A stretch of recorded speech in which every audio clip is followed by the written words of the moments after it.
Hello and welcome. Good morning, friends. I hope you are all able to get some coffee this morning, but we greatly appreciate you taking your Saturday morning, getting up early to come hang out with us. For those of you that are new here, my name is Brad, though you may know me as Steel City Brad, and I'm one half of Steel City MTG. The other half, Stephanie, is here, Hello, I'm here. but you can't see her just yet.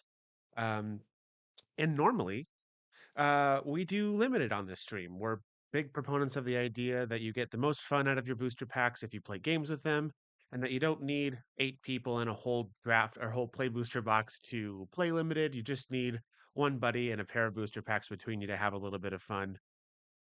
And sometimes we do other things like Commander or Arena, but today is a very special stream. One of my favorite streams that we do called Judge Talk in a Booster Box. On this stream, Steph and I leverage our history and knowledge as judges to talk about crunchy magic rules and help spread the finer points of this game to as many people as we can, all the while also opening shiny magic cards. Ooh, So in this stream, I'm going to be talking all about how the game clock passes, who's allowed to do what and when, and Steph is going to be opening some Spider-Man collector packs. my job is much easier than his. Well, actually, maybe not, depending on what kind of glue they used on these packs. I don't. Yeah, Yeah, that's maybe fair. maybe my job is the hard one. Who knows? All right. Well, making content like this with physical booster packs can be hard to maintain. So, Especially for collector booster packs. My oh goodness. yeah, Uh these huh. universes beyonds are breaking the bank. Yeah. Um, So it's helpful for us to have companies to partner with that make all of this possible. This stream is sponsored by our friends at Gerudo, a new social media platform that aims to be the new online home for the TCG community. It's a place for players to connect with each other and with game stores, discuss the games we love, and even play them online. You can sign up for free at Gerudo.com. Thank you, Gerudo, for sponsoring the stream and for providing these Spider-Man packs we're going to be opening today. Um, So, if at any point, like this, we're going to get pretty heavy in the rules here. We're going to get pretty deep in the weeds. So, if at any point you have a question about the topics of this presentation, the easiest way to make sure that we see it and are able to answer it is to use the Ask Brad a Question redemption. You can access it so if you look at underneath the chat bar, you'll see a little robotic quadruped with a number next to it. If you click that, it'll pull up the chat redemptions. Find the one that says "Ask Brad an MTG Rules Question," and then it will take you back to the chat where you can type a message. Um, you can type a message in the chat and send it, and what that'll do is put it in a special little queue where I will be able to find it later, so that it doesn't get lost in the rest of the chat. So please, please, please ask any and all questions you have about this stuff because there's a lot going on here. And uh, yeah, you get it, Quinn. You get it. uh, there's a lot going on here. So especially in the middle, when we start getting into things like turn order, I would hate for anyone to be confused and not be able to follow along. I am always happy to stop or back up if doing so will help you understand this stuff better. Ultimately, this is for your edification, your education. So we want to make sure that you're all understanding this as best as possible. Okay, so this I have been looking forward to this judge talk for a while. Diving into these three concepts and some related topics is what really first got me excited to learn more about the rules of the game. And I felt like as I started to learn how these mechanics work together, I was able to answer a lot more rules questions that I was having, that my playgroup was having. So I think that for you, knowing these things will help you in a lot of the same ways. So, first, I want to say that I've tried to make this stream format agnostic, right? The rules work this way regardless of how you're playing Magic, but multiplayer formats like Commander do tend to stress test the rules in ways that one on one formats don't. So, for the sake of being comprehensive, there are some things that are helpful to talk about in the context of formats like Commander. All right. So there are three things we're talking about today, three concepts that govern how the game clock advances. These are the stack, priority, and the steps and phases of a turn. The stack is the system that allows you to respond to other players' game actions. So if you've ever countered an opponent's spell or given one of your creatures protection in response to a removal spell or destroyed an opponent's attacking creature, right? You have used the stack. And priority determines when players are allowed to take actions. It keeps the game structured when multiple players may want to take actions at the same time. And finally, turn structure both determines when certain actions can be taken and how the game advances on the whole. So if you think about priority and the stack as seconds, then a player's turn is minutes. So, what I want to do today is I want to talk about these three things individually, and after each one, tie them back to the things we've already talked about with a couple extra, like tangential rules and concepts sprinkled in the middle as necessary. All right? Everyone on board so far? So, let's start with the thing that you're probably the most familiar with, the stack. The stack is a game zone that you can think of like a actual stack of cards or pancakes, I guess, if you're into that kind of thing. The first pancake you make would get put directly onto the plate. Then the second one would get put on top of the first pancake, and the third on top of the second, and so forth. And since we aren't barbarians, we would start eating the pancakes from the top down, meaning the first pancake that you eat is the last one that you made. In the game of Magic, the Gathering, spells are like pancakes. Quote that for later. That's going to be an important one to save away. So, whenever a player casts a spell or activates an ability or a triggered ability is triggered, that spell or ability is put on the stack. If another player wants to respond before you eat that pancake, or I guess your spell or ability resolves, they'll put their response on the stack on top of yours. And this process will continue until everyone is satisfied with their contributions to the stack. Then, when it's time to start resolving spells and abilities, they'll resolve from the top down, as if each player is eating their pancake when one of theirs is on the top. Make sense? So, now, since we're not barbarians, as I've already stated, there needs to be rules about who is allowed to make pancakes and when. And this is when priority comes in. Right? You can think of priority like the talking stick. If you don't have the talking stick, you're not allowed to talk or cast spells. We're mixing our analogies, but you get it, right? If you want to cast a spell, activate an ability, or perform a special action, you have to have the talking stick, known in the game rules as priority. If you have priority, so for example, in this case, Jace has the talking stick, so he can cast Cyclonic Rift because he's a degenerate. Um, if you have priority, but you don't want to take an action, then you'll pass priority to the next player in turn order, and then they get a chance with the talking stick.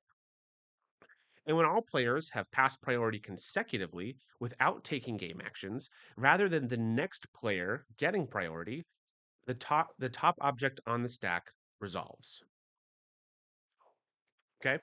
So at most, only one player can have priority at a time. In fact, there are a lot of times during the game when nobody has priority. For example, players don't have priority during the resolution of spells or abilities.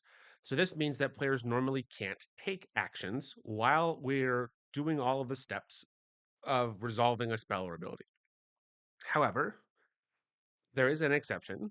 A resolving spell or ability can instruct a player to perform an action that they can normally only perform while they have priority. A good example of this is Cascade. So, Cascade, if you're not familiar, is when you cast this spell, exile cards from the top of your library until you exile a non land card that costs less. You may cast it without paying its mana cost. So the during the resolution of the Cascade triggered ability, the game instructs the player resolving that trigger to cast a spell. And so the game rules allow you to take that action, even though you're in the middle of resolving a spell or ability at the moment. All right. So let's put these two things together and talk about how they help us navigate the game. At the beginning of each phase or step of the turn, the player who's currently taking their turn, called the active player, gets priority. When a player who has priority casts a spell or activates an ability, they put it on the stack where it will wait to resolve. Then, after they do so, that player gets priority again. If a player with priority has no game actions they want to take, then priority passes to the next player in turn order. And if all players pass priority without taking any game actions, instead of passing priority to the next player, will resolve the topmost object on the stack. And after that spell or ability resolves, the active player gets priority again. Okay? Now, let's run that back with a slight change. Okay? So Jace has priority and he casts his spell. After he casts his spell, he gets priority again, but he doesn't have anything he wants to do, so he passes priority. This time, Chandra wants to respond. So Chandra's response will be put on the stack on top of Jace's spell, and then Chandra will get priority again because she's the one who cast the spell. Um, Now, this time, if both players pass priority consecutively without taking any actions, Chandra's spell will resolve because it's the top object on the stack.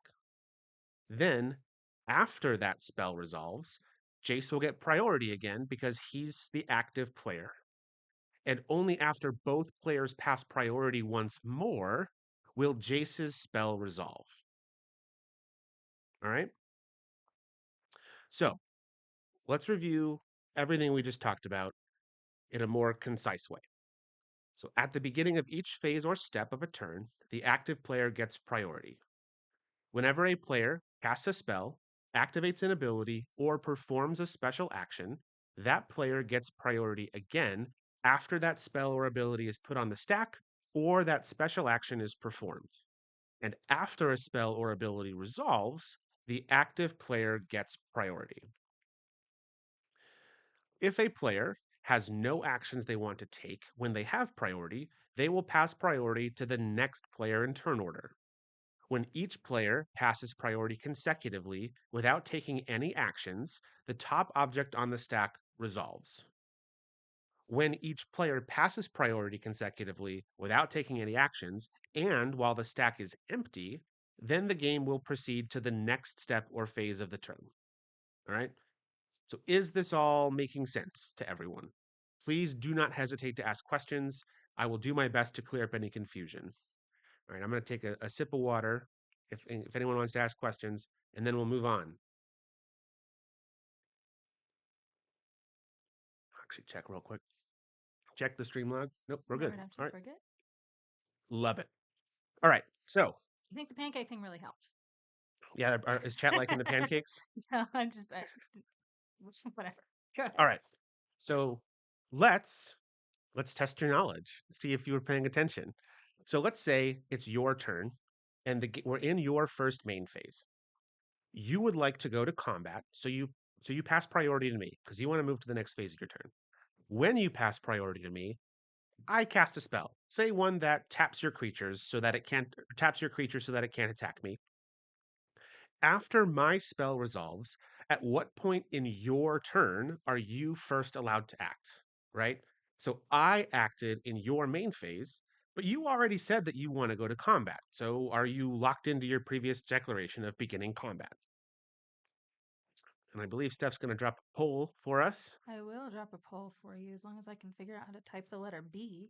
All right, I will start here. All right. So go ahead and vote in the poll. There's no judgment for wrong answers. This is just putting some of this knowledge into a more practical framework so we can really understand what's happening here.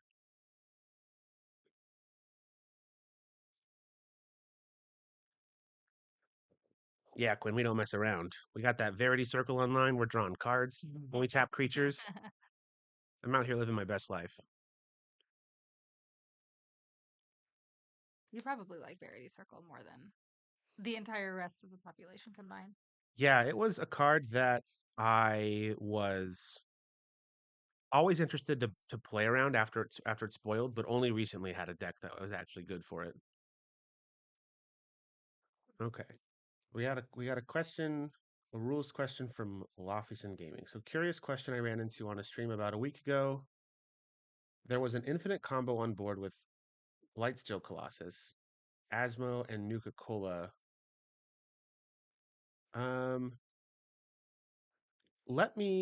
I will need to look that up. Infinite mana, card draw, food, and damage generation. So just right off the bat, right? We in general, if you're any Not Blightsteel, it was Academy Manufactured. oh, Academy Manufactor. Got it.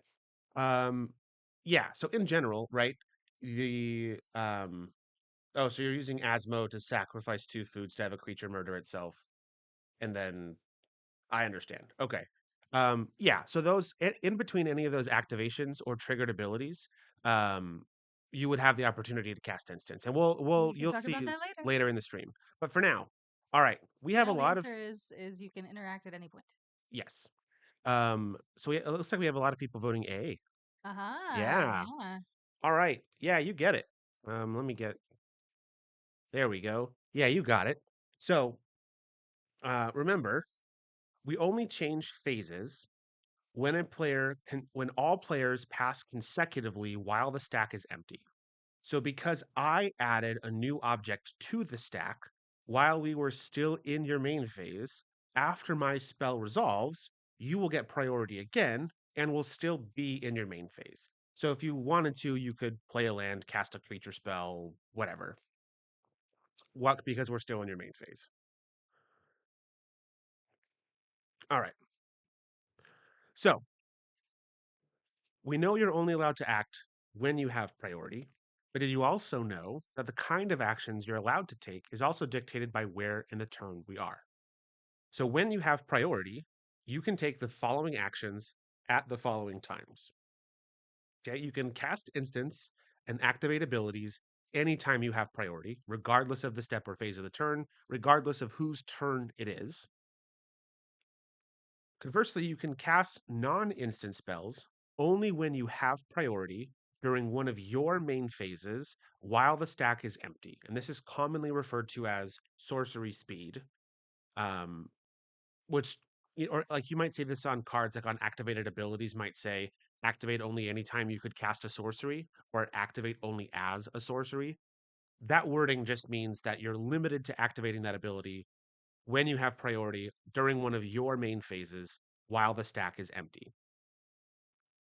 Now, special actions you can perform whenever you have priority, but most special actions have additional restrictions that apply to when they can be performed.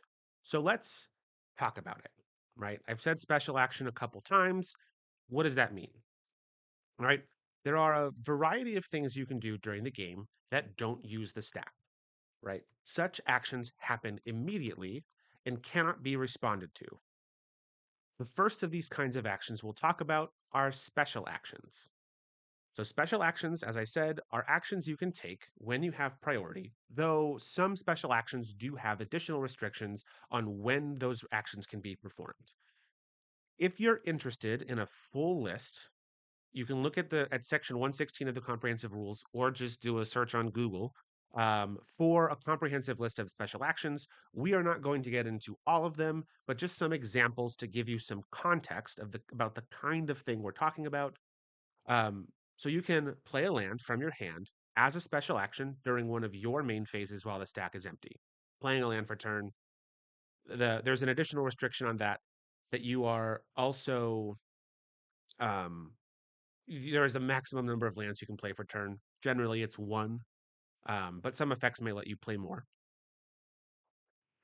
If you have a face down creature that you got from an ability like Morph or Manifest, you can turn that creature face up as a special action when you have priority. Or if you have a card in your hand with suspend, you can suspend it when you have priority at during any time you could normally cast the card in question. So for example, if you have a creature with suspend in your hand, you could suspend it during one of your main phases while the stack is empty and you have priority. Now, one quick note I want to make before we move on. The special action of turning a face down creature face up doesn't use the stack. Like the act of rotating that card 150 or 180 degrees is a special action. It doesn't use the stack. Players can't respond to it. However, any abilities that trigger from that creature being turned face up, they are triggered abilities. They will go on the stack, and players can respond to them. So you'll see a lot of creatures with like morph or megamorph or cloak. No, disguise. That's the one. Um, will have abilities that trigger when this card is turned face up. Those abilities do still use the stack. Okay, so another kind of action that doesn't use the stack are state-based actions. And this is a term you may have heard used before. Some players like to throw this out when they're playing their games. Lightning bolts don't kill Tarmogoyfs. State-based Restrictions actions. do. Yeah. Um, so state-based actions are actions the game performs when the game state meets certain conditions. If you would like a comprehensive list, you can check out section 704 of the comprehensive rules or just Google it. But so we're not going to get into all of them, but just some examples to talk about or to demonstrate what the kind of thing we're talking about. A player with 0 or less life loses the game as a state-based action. A creature that has lethal damage marked on it, so damage equal to or greater than its toughness, dies and is put into its owner's graveyard as a state-based action. Um, and a player who controls 2 or more legendary permanents with the same name chooses one of them and puts the rest into their graveyard. This is commonly referred to as the legend rule. Also, a quick note I want to make about the legend rule. The legend rule does not cause you to sacrifice permanents.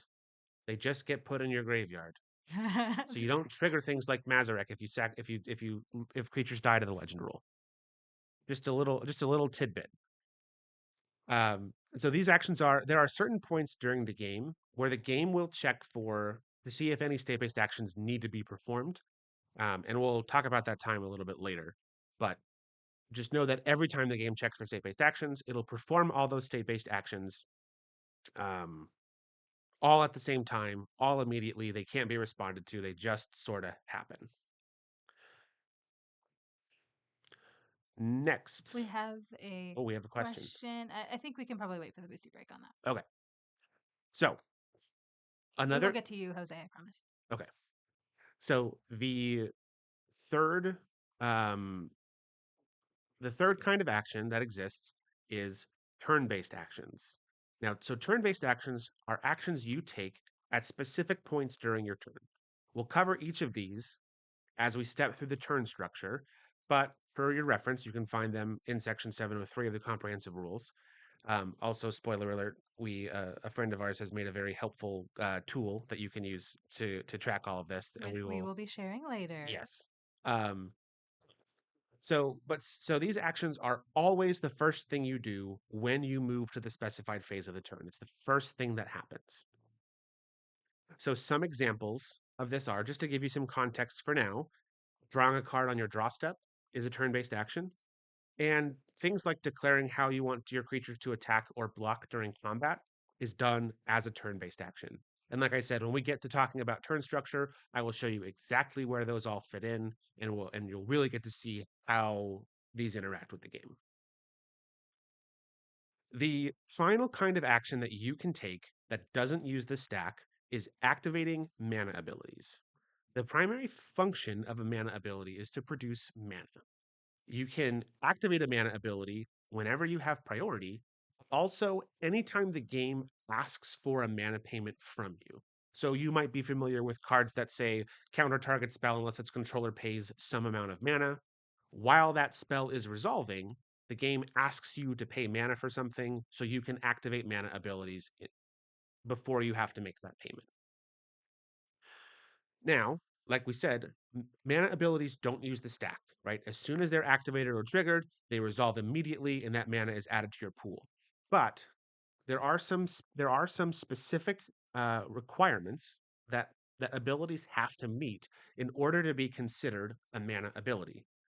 So, an activated ability is a mana ability if it could add mana to your mana pool when it resolves, it doesn't require any targets, and it's not a loyalty ability like those found on Planeswalkers. A triggered ability is a mana ability if it could add mana to your mana pool when it resolves, it doesn't require any targets, and it triggers from the activation of a mana ability, the resolution of a mana ability, or from mana being added to a player's mana pool. So let's look at some examples to show you what I mean. So Llanowar Elves here has an activated mana ability, and you'll see that like this kind of ability also appears on like a vast majority of lands. But so you can see it's an activated ability. It doesn't require any targets. It could add mana to your mana pool, and it's not a loyalty ability. Llanowar Elves has an activated mana ability. An example of a triggered mana ability is um, something like Wild Growth here. So Wild Growth is an aura that enchants a land, and it says whenever the enchanted land is tapped for mana, its controller adds an additional green. Right. So this is a triggered ability that adds mana to your mana pool when it resolves. It doesn't require any targets, and it triggers from the activation of a mana ability. So when you when you activate the enchanted ability of the mana ability of the enchanted land, this will also trigger both of those abilities will immediately resolve, and you'll have in theory, 2 mana in your mana pool. Chandra, Torch of Defiance here, that second ability of Chandra's that adds 2 red is not a mana ability because it's a loyalty ability. So this ability will use the stack. It can be responded to. Radiant Lotus also does not have a mana ability. So you'll notice it says target player adds 3 mana of the chosen color. Because Radiant Lotus's ability requires a target, it cannot be a mana ability. And the last one we'll look at here is mana reflection. So, mana reflection here it says if you tap a permanent for mana, it produces twice of that much mana instead. This is not a mana ability because it's not an activated or triggered ability, right? The way that this is worded, if something would happen, do something else instead, means this is a replacement effect. Replacement effects never use the stack, they just modify the original event of what's happening. But just for the sake of clarity, this is not a mana ability. Alex, mana abilities do not use the stack. Correct. So we are going to roll into our first boosty break. I am We going. have 2 questions in queue here. All right. I need to turn this off and turn this on. All There right. we go. So Steph's going to start opening boosties. I'm going to look at these questions. Wonderful. And friends, we want to make sure, and you don't get to see my face today, you just get to see my hands opening these booster packs. But today, this stream is sponsored by Gerudo, and so this Boosty Break is brought to you by them. And we're just very grateful to be partnering with them. If you haven't given it a chance already, definitely try it out. They've released some new features lately, including a location privacy toggle. So if you sign up and you don't want people to know where you're from, you can toggle that on so it keeps you safe on there. And then also, they have a really great gameplay function that we got to try out last night. That was really fun. It has a bunch of really neat interactions with spectators. It has a spectator option to begin with, which is very cool. Really great camera clarity, really great audio clarity. Yeah, we're really looking forward to starting to use that more. So we hope that you give that a try. Anyway, we're going to open some boxes here. But Brad, do you want to dig into? We're going to open 3 packs here during this break. We'll open 3 packs per break. We'll have 4 breaks total during this whole stream. Yep. Yeah, but you want to go ahead and answer a question I or two will. Looks like before? we have 3 right now. Okay. So the first one from Jose. Jose asks, even though channel does not use the stack, you must still wait for an action for it to occur, correct? So, uh, Jose, if you're referring to the channel ability, which um, channel is an activated ability, it It's an activated ability that you activate from your hand, but it is an activated ability. So you can take that ability anytime you have priority. Um, however, oh, you channel the spell. Ah, okay. So if you're referring to channel is so you are referring so like gosh, what's the card I'm thinking of? Uh actually I'll just do uh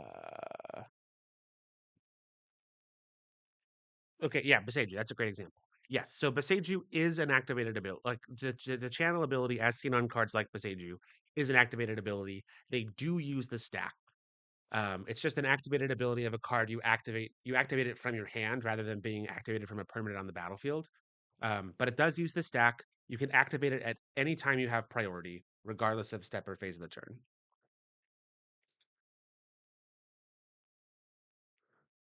Are you waiting on me to open packs? I'll open a pack here, and then we'll get to another question. How about that? Sure. Does that sound good? Yeah, All right.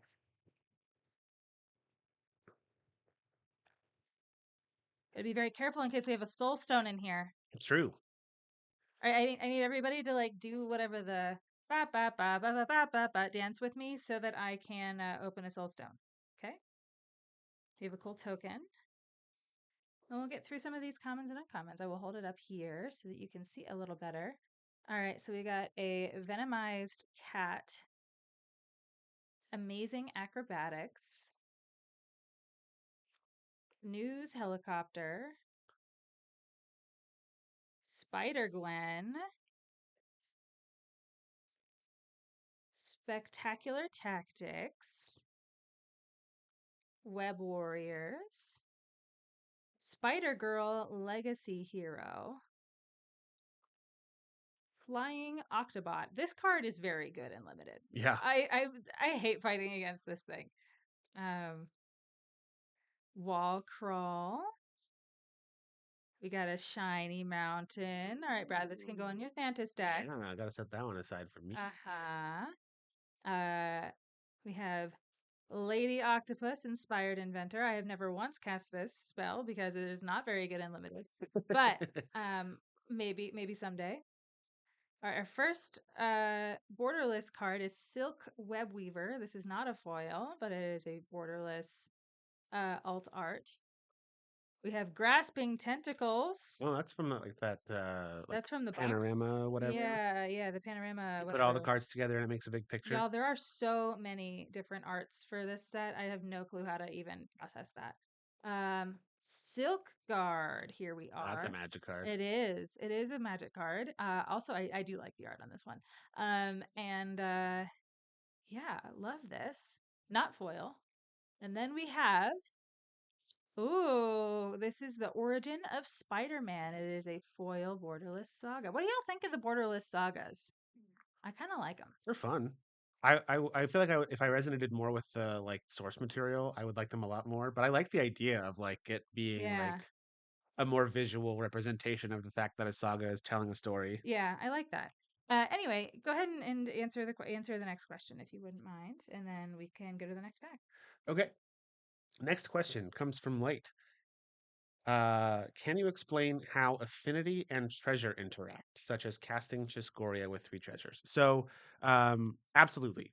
There's a whole process to casting spells and abilities that unfortunately we just don't have time to get into today, but I would love to do another judge talk about it because it's a lot more complicated than people think it is. But the short version for you is when you're casting a spell, the first one you decide how much mana, you calculate how much mana you have to pay uh before you activate mana abilities and before you pay the cost. So like when you're casting Chiscoria, you can check the board state to see how many artifacts you have and then lock the total casting cost in.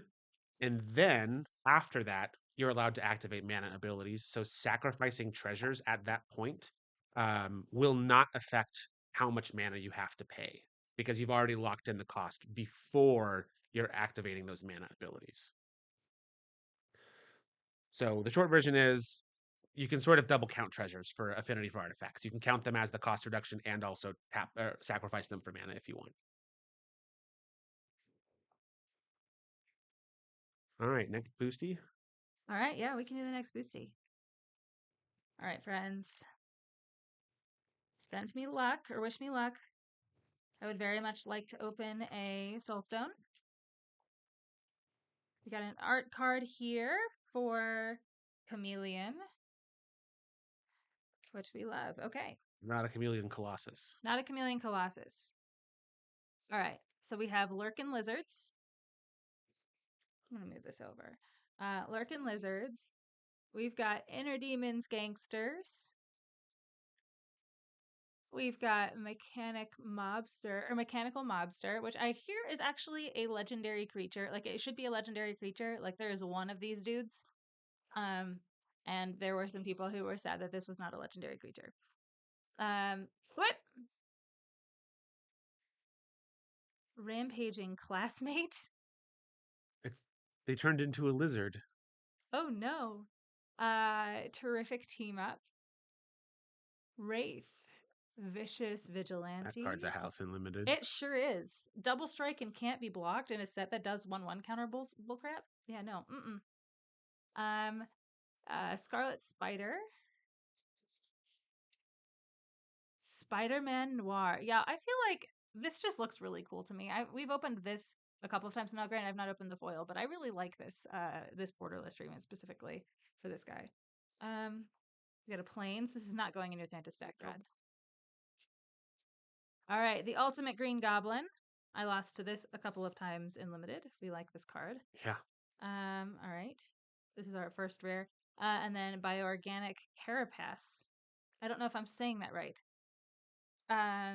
This is not borderless. It is extended art non-foil. Craven's Last Hunt. This is borderless non-foil. All right, we have Unexpected Windfall, Nice. non-foil. And then we have an extended art foil Superior Spider-Man. Wonderful. Okay. You want to get to the last two questions there, Brad? We have three now. Oh, do you? Yes, we love this. Okay, so this one comes from Quinn. If I use Deathrite Shaman to pay for, let's say, Mana Tithe, Mm-hmm. can people respond to the activation even though we're kind of in the middle of the spell resolving? So the short version, Quinn, is no. But a thing to know is that the ability on Deathrite Shaman that produces mana has to target a land in a graveyard. So Deathrite Shaman's that ability is not a mana ability. So if you wanted to use mana from Deathrite Shaman to pay for Mana Tithe, you would have to activate the Deathrite Shaman before Mana Tithe resolves. And so someone could cast Mana Tithe targeting your spell, and then before it resolves, you could tap the Deathrite Shaman and exile target land to create to get a mana that you could then spend when Mana Tithe resolves, but you wouldn't be able to activate it during the middle of the resolution of Mana Tithe. And also that would mean that players could, if they had like a I don't know, a stifle, could counter your ability to make mana if they wanted. And then you want to answer just the last one real quick? Before, I think the last one should be quick, right? Um, we have two. So Oh, yeah, I'll okay. do one more. You can Yeah. open a pack, and then Oh, I'll do great. the last one. Yeah. Okay. So Lofison says, so for an infinite, are they just impossible to stop in some cases? Like if you can reply with an instant, they can just respond to the instant with the activation again. Yes, the short answer is yes, right? So in a lot of cases, right, like if I have an infinite combo, I say I can tap a creature to make some amount of mana and spend less than that amount of mana to untap it. If I have extra, like if I say activate that ability to untap my creature, you could respond with a spell to destroy it, for example. But Mm-hmm. if I still have enough mana to activate that untap ability again, I can just untap it again in response and continue doing my combo on top of your spell just before it Yeah. resolves.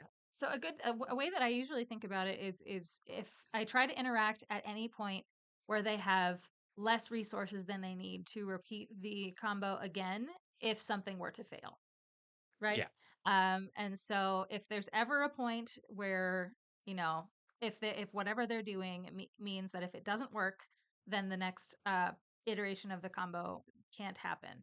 That's when I try to interact there. So yeah.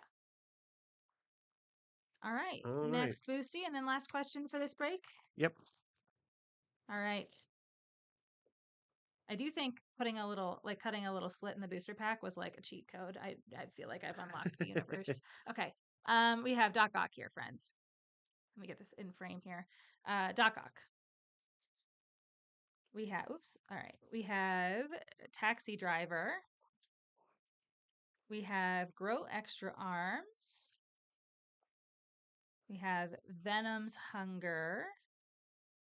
I had a pre-release deck that had 4 copies of that. It was wild.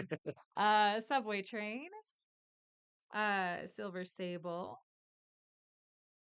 Spider Suit, Tombstone, Spider-Man India. All right, we got our island. This also can't go on your Oh Thanos deck, man, Brad. I'm really sorry. they're really hitting This the should two go in your basic mono blue lands. spiders deck, though. I yes, Yeah, right yeah, when I get around to making that yeah. for All right, our sure. first rare is Spider-Man 2099. This is from the So, what is the welcome the decks? welcome decks. Yeah, yeah. We haven't gotten a welcome deck card yet. This is first for us, so very cool. We love this. Peter Parker's Camera. This is an extended non-foil. We got Mysterio, House in Limited. My Yes. goodness gracious, I love casting this card. This is extended art non-foil. Rest in Peace. Did they print this one for the Assassin's Creed set? I feel like I they should I have, feel but like they they didn't. probably should have. Admittedly, I don't know for sure, Yeah, but it would be a slam dunk. yeah. Um, Morlun, Devourer of Spiders. This is extended art foil. Very nice. How is Ooh. Mysterio not a shapeshifter? That is a good question. That is a very good. Well, I don't think he actually ever changes shape, right? He doesn't actually change his physical properties, and he just makes you seem like makes it seem like he does. So I think illusion probably does work better there. All right, Brad. Last question, and then we can move on. All right. Yes. So uh we have if I have a creature that has tap to return target creature that can be played anytime other than in combat. So that ability, unless the ability itself has a specific instructions about when you're allowed to activate it, you can activate it at any time you have priority.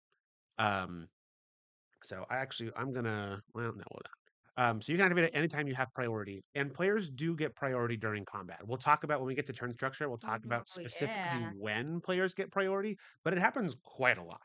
So things like instance and activated abilities, you have a lot of flexibility about when you can activate them. Right, and we have one more that's uh, what are we looking forward to the rest of this weekend? We'll answer this one real quick because we're going to try to keep it focused on rules questions. But we do have a stream tomorrow that we're the War of the Spark sealed. Yeah, So 10 p.m. Oh we'll yeah, talk about that's that great. also a little bit later. But for now, let's get into it. All I right, need your face to. back. Nice. All right. He's been making faces at y'all this whole time. You haven't been able to see him. I'm sorry. I've also been doing a lot of talking with my hands, despite the fact that you can't see my hands. Oh well, there you go. Okay. So we have we've talked about some triggered abilities, right? And we've also talked about a lot of effects that you like, things that you can do, casting spells, activating abilities, performing actions. These are proactive things that you do. But what about abilities like triggered abilities that don't really represented by specific actions a player takes? They just sort of happen. Um, so triggered abilities are abilities that are put on the stack automatically when their trigger conditions are met, and they are worded with a very specific structure. So they always have the words when, whenever, or at. Then they'll immediately followed by some specific set of things that would cause this ability to trigger, and then there will also be a line about what happens when that triggered ability resolves. Let's look at an example. So this for here, right? You have whenever, and then its trigger condition. A creature enters under your control. A creature you control enters. The new wording is still tripping me up. And then it has that bit of that section there. This enchantment deals 1 damage to each opponent. Bonus points if you know what card this is. It's a pretty well-known card though, so but you can see that structure, right? Whenever trigger condition effect. Now, um, triggered abilities aren't always worded uh, in this exact format. There are special kinds of triggered abilities called delayed triggered abilities.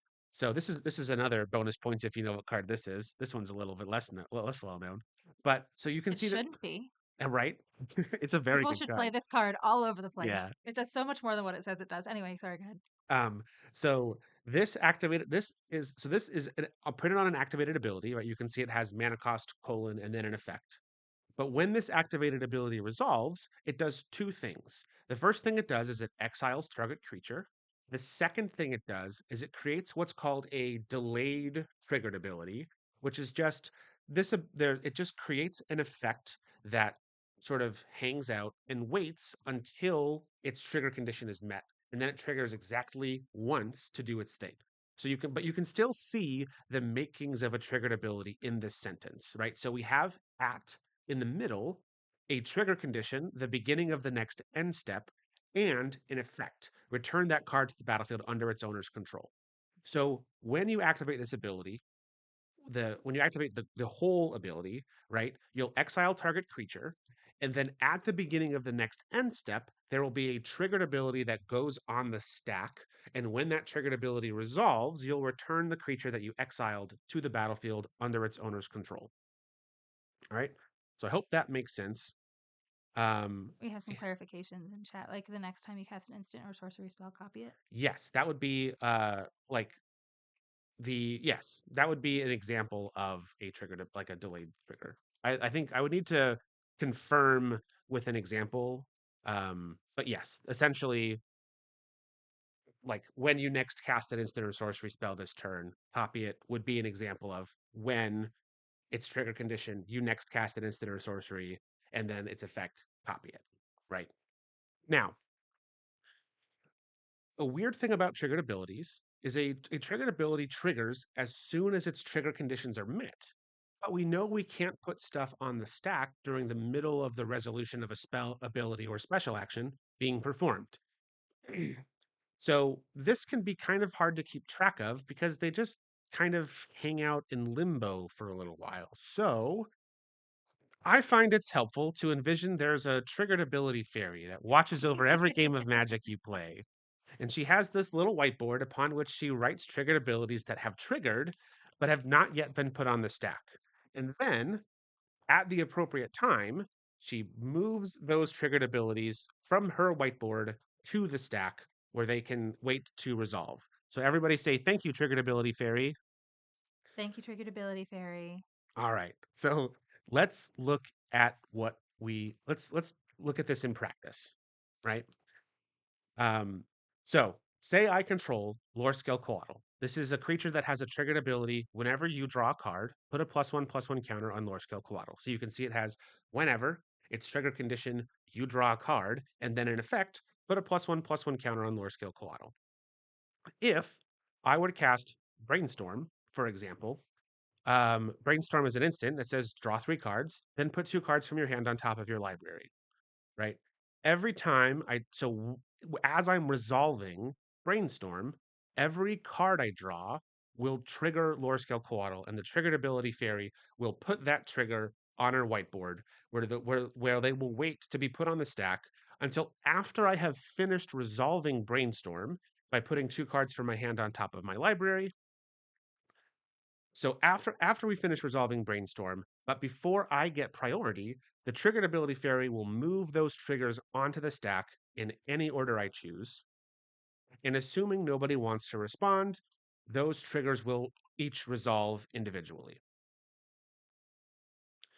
Now, to see what abilities should trigger, the triggered ability fairy checks the game state immediately after an event occurs. A really clear example of this is with enters triggered abilities. So take Elvish Visionary here, for example. It's a creature with a trigger when Elvish Visionary enters the battlefield, draw a card.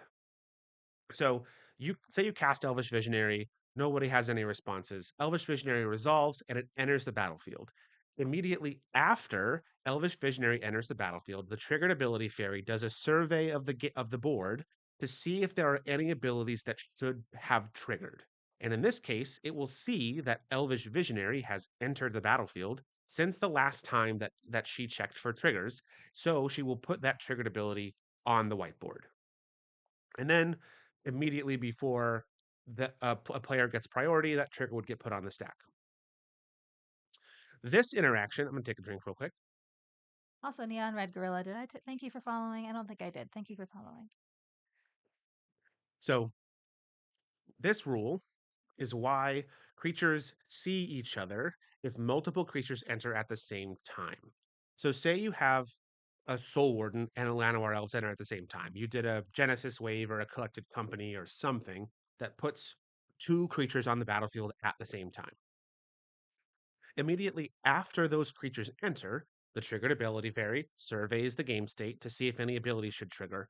And when she finds Soul Warden, she goes, "Oh, hey, a creature that isn't Soul Warden entered the battlefield since the last time I checked for triggered abilities." So she will put Soul Warden's trigger on the whiteboard, where it will, again, wait to go on the stack we uh, until a player gets priority. This rule is also why legendary creatures still trigger their own enters triggers, even if they die to the legend rule.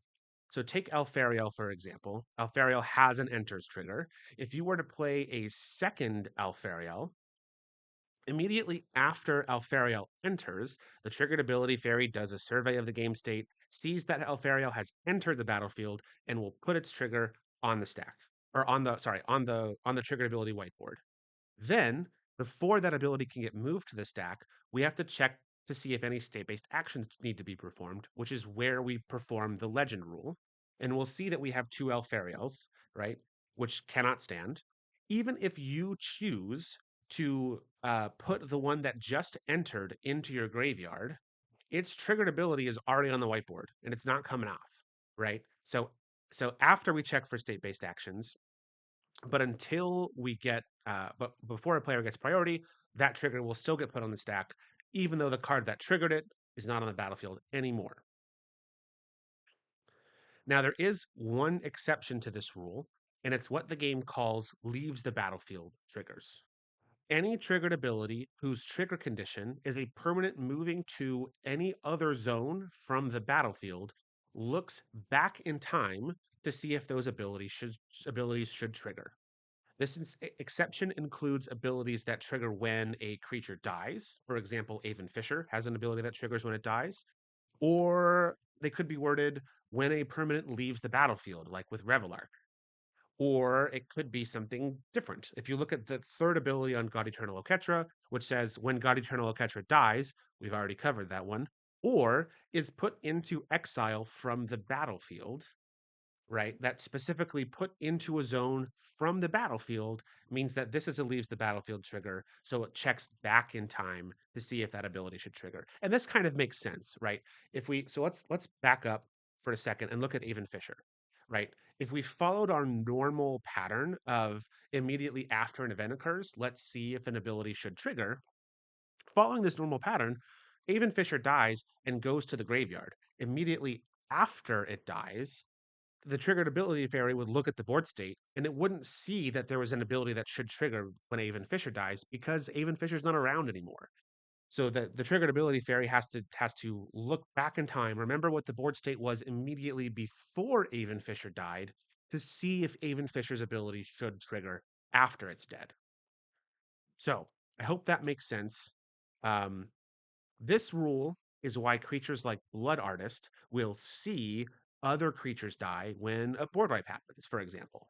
So immediately after the board wipe resolves and all the creatures are dead, the triggered ability fairy thinks back to what the board state was immediately before all those creatures died to see if there are any effects that should trigger when those creatures died and how many times those abilities should trigger, right? So the triggered ability fairy remembers this board state and goes, two creatures died. We got to trigger Blood Artist's ability twice. Okay. Now, The wording of these abilities is incredibly important. Take Sephiroth's ability, for example, which reads, whenever one or more creature cards are put into your graveyard from anywhere. This is not a leaves the battlefield trigger because Sephiroth doesn't care where the creature cards came from, only that they end up in the graveyard. So Sephiroth will not trigger its own ability when it dies. Its ability will not trigger when a player wipes the board because it is not a leaves the battlefield trigger. So the game will not look back to see if that ability should trigger. Consider instead, as a comparison, um, Sir Conrad, whose triggered ability is incredibly wordy, but does include the phrase whenever another creature dies, which means that this ability is a leaves the battlefield trigger, even though it has other trigger conditions that could cause this ability to trigger. It does look back in time to see if in the event of a board wipe, the triggered ability fairy will look back in time to see how many times Sir Conrad should trigger from creatures dying. All right. So again, if you guys have any questions about triggered abilities or anything else we've talked about, please put those questions in the use that redemption to put those questions in the chat. I some of this stuff can be really confusing, and I would rather address that now instead of later, right? If it would be helpful for you to understand these concepts. Okay? So so I've hinted at this already with how I've worded some of my slides, the previous slides, especially the stuff about triggered abilities. But I want to explicitly call it out now, right? The phrase "active player gets priority" is going to come up a lot in the following slides, and this is shorthand for a series of actions being performed. Okay, so right before a player gets priority, first we're going to check for state-based actions that need to be performed, and if there are any, all of those actions will be performed simultaneously. So, say for example, um, you know, there's you have a bunch of creatures with +1/+1 counters on them, and an opponent puts some number of -1/-1 counters on them. The game immediately after that spell resolves will check to see that that some number of creatures have both +1/+1 counters and -1/-1 counters. So as a state-based action, we will remove as many counters as we need for there to only be one type of those counters on it. And all those actions are performed at the same time. So even if multiple creatures have this action happening, it will perform it for all of them at the same time.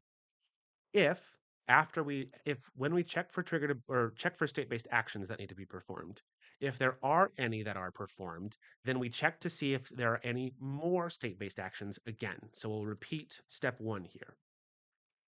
Once we get through our check for state-based actions with no state-based actions being performed, then the game will consult the triggered ability fairy to see if there are any abilities on her whiteboard that need to be put on the stack.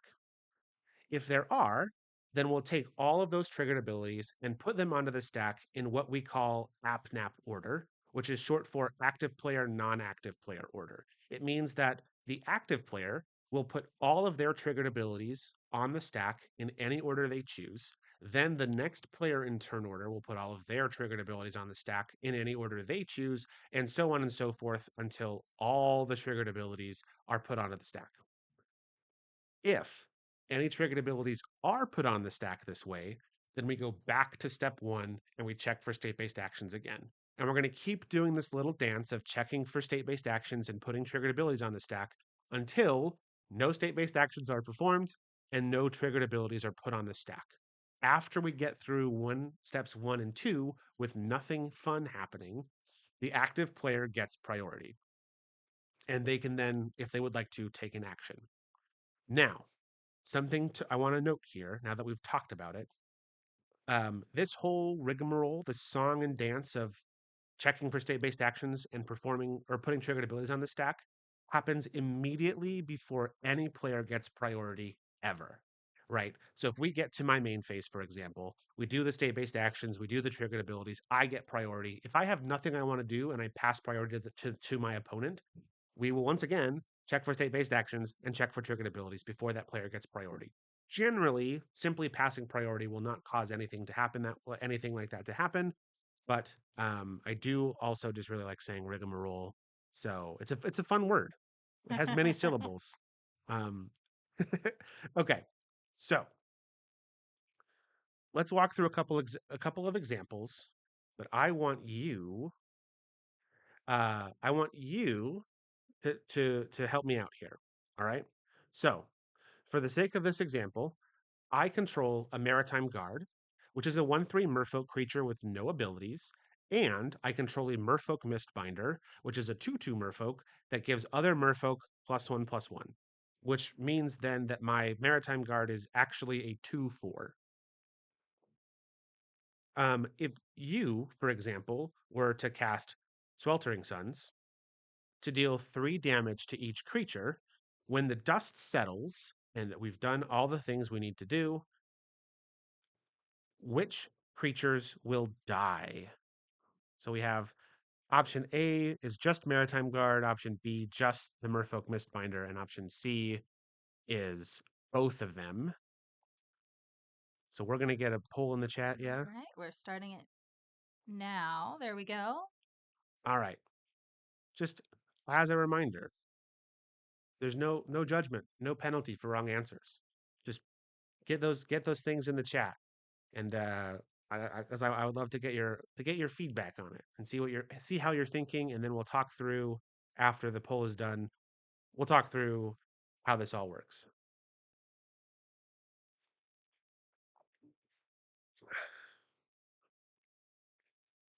This is the thing you know, but it might help if you can explain it better. There we go. That's what we're here Yep. for. While we're here, I can look at Alter's question. Um, can you cover delayed triggers and end of turn effects, e.g., sneak attack and Side of the Infinite? I sure can, Alter, and I've got a slide just for that a little bit later. But we will get there. So I'll go ahead and reject this for right now. How about that? That way, because we're going to be getting to it later. Sure. Is that okay? Yeah. All right, I'll reject that one. Okay, it looks like unanimously we have chosen C. Wow, y'all are on it. Okay, so yeah, the correct answer is C. Let's talk about why. So, um, after sweltering, so you cast Sweltering Suns, and that makes me very sad. As Sweltering Suns resolves, it deals 3 damage to each creature. After Sweltering Suns resolves, we will check for state-based actions, and we'll see that Merfolk Mistbinder has been dealt an amount of damage that is equal to or greater than its toughness, which means Merfolk Mistbinder has to die. And I am sad. Now, since we performed a state-based action, we have to check for state-based actions again. And this time, now that Maritime Guard is not getting +1/+1 from the Merfolk Mistbinder, we see that it has 3 damage and marked on it and 3 toughness. So it will also have to die. And because you murdered my Merfolk, I am very, very sad. Now, because we just performed a state-based action, we will, of course, check for state-based actions again, but in this case, the board is empty, so there are no state-based actions to perform. Okay, another one, back to back. So in this one, you control a Butcher Ghoul, and it has a +1/+1 counter on it. So Butcher Ghoul is a 1/1 creature with Undying. If you're not familiar, Undying is a triggered ability that says when this creature dies, if it had no +1/+1 counters on it, return it to the battlefield under its owner's control with a +1/+1 counter on it. Right? Now, in this example, your Butcher Ghoul already has a +1/+1 counter on it, so maybe it's already died and come back, whatever. But importantly, I am still mad about what you did to my Merfolk. So I cast Splendid Agony, which is an instant to put 2 -1/-1 counters on your Butcher Ghoul, which does reduce its toughness to 0, so your Butcher Ghoul will die. But the question for you is, after Butcher Ghoul dies, will Undying trigger? We got another poll? We do. I'll go ahead and put it now. Nice. So, essentially what we're asking is, did the Butcher Ghoul have a +1/+1 counter on it when it died? We don't know. Well, I mean, I know, and you might know too. But this is a weird one. This was one that When I was first introduced to this concept, I didn't understand, and it took me a while to really understand what was happening. Um, so we'll after we talk about it, we'll go through it. But I'm interested to see your thoughts. We have a question, a clarifying question about state-based actions. Are they sequential or do they happen all at once? So all when the game sees that state-based actions need to be performed, they're all state-based actions are performed at the same time, simultaneously.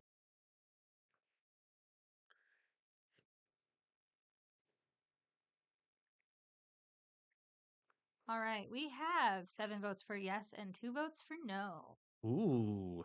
All right. Well, so this is a good learning opportunity. The Oh, sorry. We put the minus one counters on it. Will Undying trigger? No, it will not. Um, so let's talk about why. So after Splendid Agony resolves, and we put those two minus one counters on Butcher Ghoul, we'll check to see if there are any state-based actions that would need to be performed, and we see that there are two of them. The first is that Butcher Ghoul has 0 or less toughness, so it needs to die. Second, we see that Butcher Ghoul has both a plus one counter and a minus one counter. So there's a state-based action that would remove enough plus one counters and minus one counters such that there aren't at least one of each, right? So in this case, there's a state-based action that would remove the plus one counter and one of the minus one counters. Now, both of these state-based actions are performed at exactly the same time. They're performed simultaneously. However, when Undying is checking to see if it should trigger, it looks to the game state immediately before Butcher Ghoul died. And in the game state immediately before Butcher Ghoul died, it still had one plus one counter and two minus one counters on it. So because immediately before it died, it still had a plus one counter on it, Undying will not trigger, right? Does that make sense? Like, state-based actions are performed simultaneously, and Undying is checking the game state before those state-based actions are performed, right? Yeah, it's a weird one. There's a concept you'll hear a lot when you start getting into the rules about last known information. It's not something we're going to talk about here, but it is relevant for the question. But I think we can explain it with just state-based actions. So, um, again, if you have questions about it, I would love to talk more about that or anything else. But while we do that, it's time for another boosty break. Hoo-hoo-hoo-hoo. So let I me have a job to get do. my face out of here. Nobody wants to see that. All right. And yes, friends, while you do not get to see my face, you do get to see my hands. But yeah, we are going to open some boosties here. And since I don't think we have any questions in the queue, but if you do have any questions based on what we've talked about already, now remember, we are going to get to the structure of a turn next. So if there's anything else you want to ask, feel free to do so. Reminder, this Boosty Break is brought to you by Gerudo. Gerudo is a social media platform for trading card game players specifically. They've got really great gameplay interface that we got to use last night, and they're just continually rolling out new features. So if you want to be one of the early adopters like us, feel free to sign up at Gerudo.com. We're having a lot of fun with it, and we think you will too. All right, let's go. Boosty number 1 of the break. Okay. So our art card is Heroes Hangout. Ooh, Okay. And then we have our other cards here. So this is, let me make sure this is in frame. Whoosh. another onomatopoeia. Another onomatopoeia. It's true. It's funny that they renamed cards like whoosh in like on Arena because like that Yeah, can't be copyright I infringing. could see maybe thwip, Thwip for sure is, yeah. but whoosh is Yeah, for much sure more that because like generic. yeah, Thwip I think is a Spider-Man thing, but all right, this is Stegron the Dinosaur Man. All right, we've got Scorpion Sting, we've got Kapow, which I don't know if that can be, or maybe that's a Marvel specific word. I don't actually know. Um, Skyward Spider. It's Morbin time. Oh I yeah. love casting this card in limited. This is a fun spell to cast. All right. What do we got here? So, Craven, Proud Predator. So we have a question that rolled in, Brad. Superior foes of Spider-Man. Hobgoblin, Mantled Marauder. Planes also can't go in your Thantis deck, Brad. Come Sorry. on. All Literally right. 3 of the 5 basic lands can go in that deck, and you're giving me islands and I know, plains? I know, I know. I'm sorry. I'll try to do better, really. So now we get to our rares. All right, we have Spider Sense. This is a foil, regular printing. This is a Carnage Crimson Chaos. This is non-foil, whatever this version is, the comic book art. Venom, Deadly Devourer, also non-foil. All right, and then we have Heroic Intervention. This is non-foil. Permanents you control gain hexproof and I like this card. I Yeah, like this Heroic card. Intervention's good. And Imposter Syndrome. Impasta. I quite like this card a lot. In fact, I was looking for exactly this printing for my Grillnock the Omnivore deck, so love it. Love it, love it, love it. All right, that was pack one. Brad, do you want to go ahead and answer the question that's in chat? Yeah, so this comes from Gunham Schwing. Misha? Um, So, Trigger's question from a deck of mine. I have Delny and 6 Heir Apparents in my graveyard. I cast Rally the Ancestors where X equals 3. How does this deck resolve and how many rabbit tokens are made? So I'm not going to do math, but I will explain to you how this works. So just so we're all on the same page, Delny is a creature that that it says if a triggered ability of a creature you control with power 2 or less would trigger, it triggers a second time. Then Heir Apparent is a creature with power 2 or less that, when it enters, makes has a triggered ability to make a number of rabbits equal to the number of creatures you control named Heir Apparent.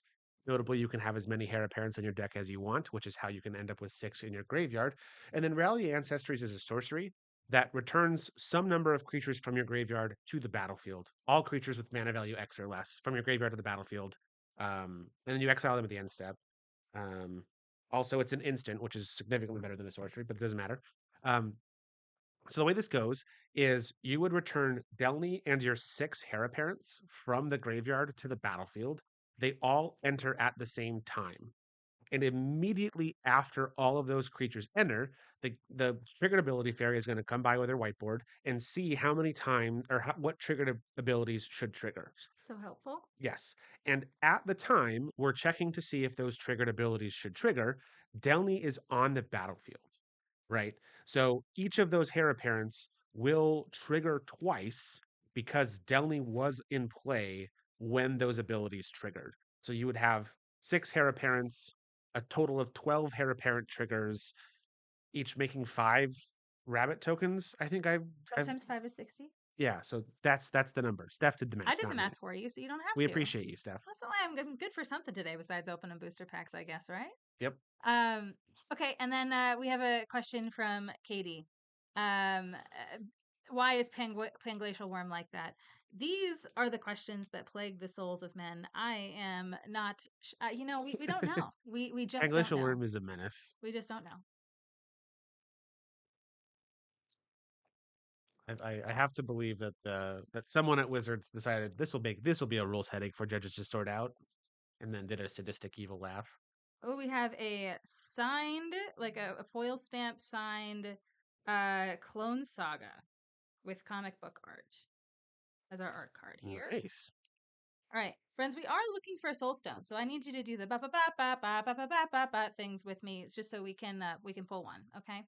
Um, great. This is in frame. Love this. Okay, selfless police captain, gallant citizen, Doc Ock's henchman, masked meower. I also like casting that card because 1-drop 1/1 dinguses with haste are like my favorite flavor of magic card. Savage Mansion, robotics mastery, Prowler, Misguided Mentor, Living Brain, Mechanical Marvel, Ezekiel Sims, Spider Totem. Brad, this also can't go in your Thantis deck. I'm about to lose I my mind. am really sorry I've about never been this. so mad at white and blue before. Yeah, right. All right, so we got Sandman. He is not bringing us a dream, but he is a shifting scoundrel. Um, let's see here. Rent is due. Clone Saga. This is non-foil, borderless. Mind Break Trap, non-foil, borderless. This is a special guest. And then we have Rocket Powered Goblin Glider. This is an extended art foil. Very nice. I love that they had to add rocket power to that because Glider is already a magic card. Is it really? It is. That's so funny. I didn't. What does Goblin Glider do? Let me look. Yeah, this is your job while I'm doing this. I need to Goblin arrange Glider my room is here. a 2 mana 1/1 flying goblin that can't block. Oh, so it's like it's not a glider like an object. Oh It's yeah, like a it's a one who goblin that glides. glides. He who Yeah, glides. Yes. Okay. it's very Wonderful. funny. Okay. All right, friends. We have treasure token. No art card here. We have this gross guy. We don't need to give him airspace. Then we have spectacular tactics. Electro's bolt. Unstable experiment. Another Oh one. wow. Why do we have two? Why do we have two with that one? Prison break, prowler, alien symbiosis, heroes hangout. Hey Brad, this can go in your Thantis card. There's I a did better. swamp, I did better. You just need to baby. yell at me for a little bit. Um, Good job, Steph. You did it. thanks. All right. Then we have lethal protection. This is from the welcome decks. This is 4-drop destroy target creature. Return up to one target creature card from your graveyard to your hand. All right. And then we have Superior Spider-Man non-foil extended art. We've got Miles Morales. We've All got right. the borderless non-foil here. And then we've got Reanimate. This is the foil borderless one, y'all. This looks sick Ooh. in person. I really, really, really like this one. And then last but not least, we have Peter Parker. All right. And it's a foil one with the cool comic book art back. That wasn't a bad pack. I liked That's that yeah. one. That was pretty good. That was easily our best pack so far. But yeah, all right. Thanks again to Gerudo, and we'll get back to the to learning some rules here. Brad, you want to take me off the screen and put you back on? Back in action, baby. Okay. So now I think we're finally ready to talk about turn structure. And I mean, this should be pretty easy, right? We've all seen the shirts, right? This untap and upkeep and draw and whatever. Well, unfortunately, if these shirts were to be accurate, it would need to look something more like this. And you would need to be like 7 foot tall in order to wear it. There's turns out there's a lot more going on behind the scenes than a normal turn than we normally interact with. So let's take a peek behind the curtain and see what's going on, shall we? So each turn is broken down into 5 phases, several of which are broken down further into individual steps. So we're going to talk about each of these one at a time. First up, we have the beginning phase. And the beginning phase is broken down into 3 steps, the first of which is the untap step.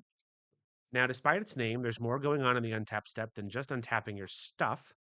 First, so there are 3 turn-based actions associated with the untap step.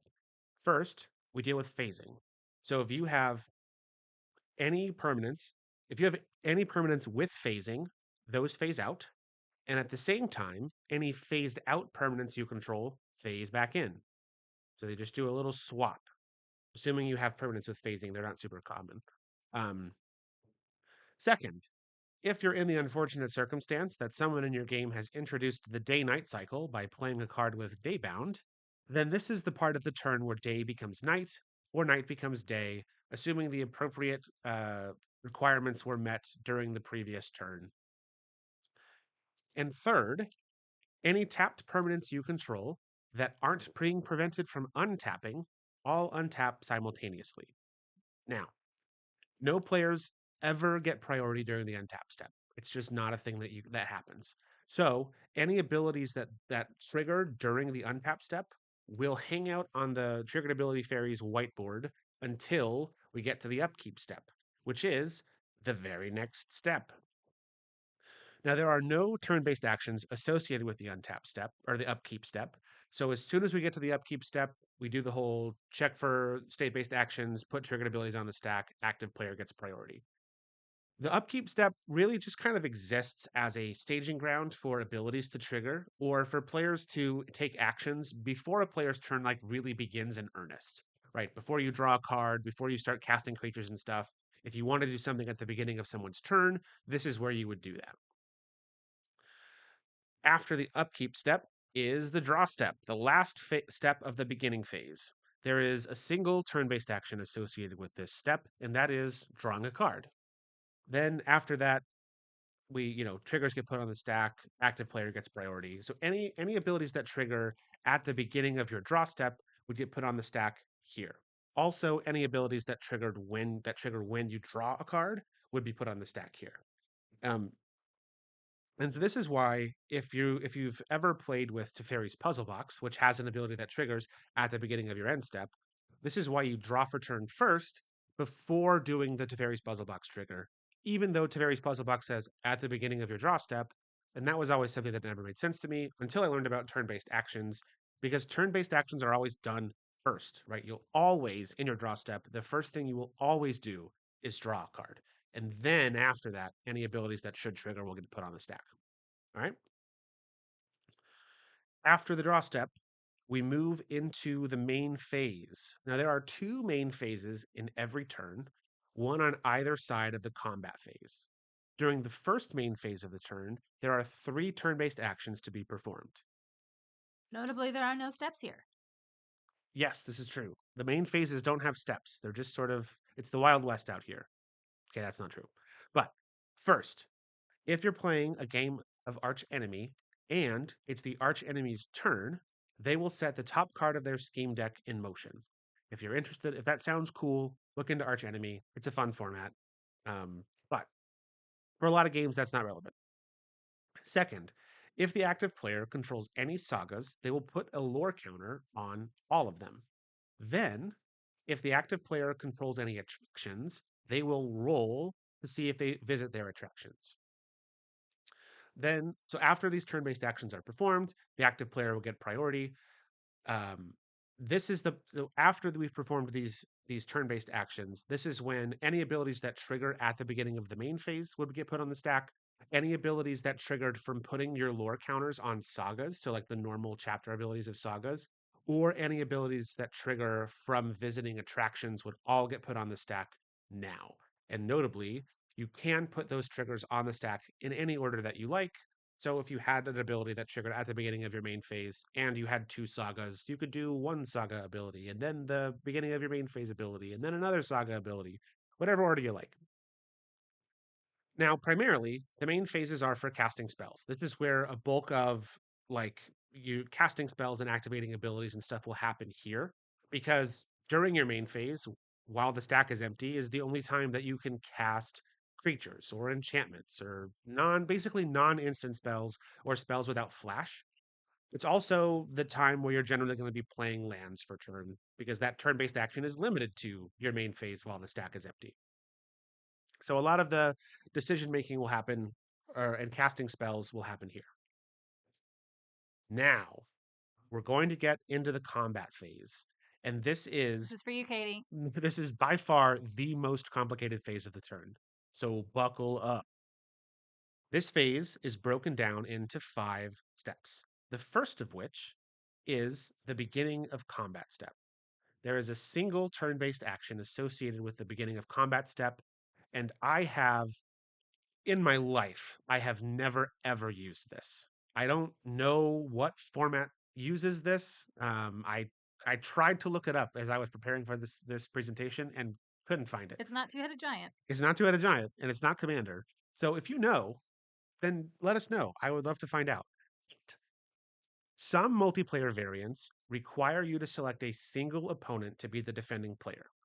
This is when you do that if that's a thing you're doing. Again, this is not used in Commander or Two-Headed Giant. You can attack any number of players. You're not limited to only attacking one. So I don't know, but anyway, it's there. So I said I would tell you all the turn-based actions. Here we are. Um, Now, the beginning of combat phase really is like an upkeep step, but for combat. It exists as a it exists so that abilities can trigger and players can take actions outside of the main phase, but before attacks are declared. So players do get priority at the beginning of combat step. Now we'll move into the declare attackers step. There is one turn-based action associated with this step, and that is the active player chooses which creatures they want to attack with and declares them as attacking creatures. Any abilities that trigger when a creature attacks would trigger here. However, something to know is that um, in order for a creature to trigger an attack's trigger, it has to be declared as an attacker during the turn based action of declaring your creatures as attacks, right? Any creatures that say enter the battlefield attacking would not trigger any effects that trigger when a creature attacks because those abilities trigger immediately, like after this turn based action is performed. So by the time any triggered abilities resolve, that that would put creatures on the battlefield attacking, we've already missed the point where those abilities could have triggered. So it just doesn't happen. Now, notably, so players do get priority during the declare attacker step, and if no creatures are declared as attackers, then during this step, then we will skip the declare blockers and combat damage steps. Now, we're in a quick aside. The process for declaring creatures as attackers is weirdly complicated. So I want to talk about it for a little bit. So there's a series of steps laid out in the comprehensive rules. Oh, it looks like we have a raid. Ooh, Thank you, Celtic Celtic Warrior Warrior Games. Hi, Games. Brady. Hello. Go We, ahead and we shout Brady out. Um, friends, if you have not yet followed Celtic Warrior Games, please do so. Brady is great and plays Commander on Saturday mornings. Good to see y'all. Hope you had a great stream. We're learning about timing in mhm. Magic the Gathering right now. We are learning about the finer points and when you can and cannot do stuff. And right now, we are in the portion of the presentation where we are talking about the structure of a turn. We're Good to neck see y'all. we're neck deep in the combat step. It's true. It's true. All right, Brett, go ahead. Okay, so um, the first thing you're going to do as part of this turn-based action is decide which creatures are attacking and which permanents or players your creatures are attacking. Then the game needs to check to see if the decisions you've made regarding around how you're doing combat are legal. And there are two kinds of effects that could make your attacks illegal. First is restrictions. So restrictions are effects that say one or more creatures can't attack. Or it could be things like propaganda, like creatures can't attack you unless their controller pays 2 for each creature attacking you. But anything that says some number of creatures can't attack represents a restriction. And then anything that forces a creature to attack is called a requirement.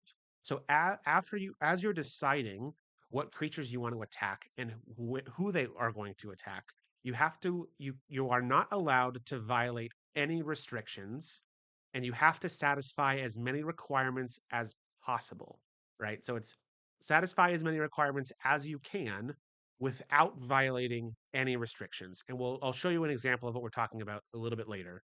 I just want to get to this checklist first, right?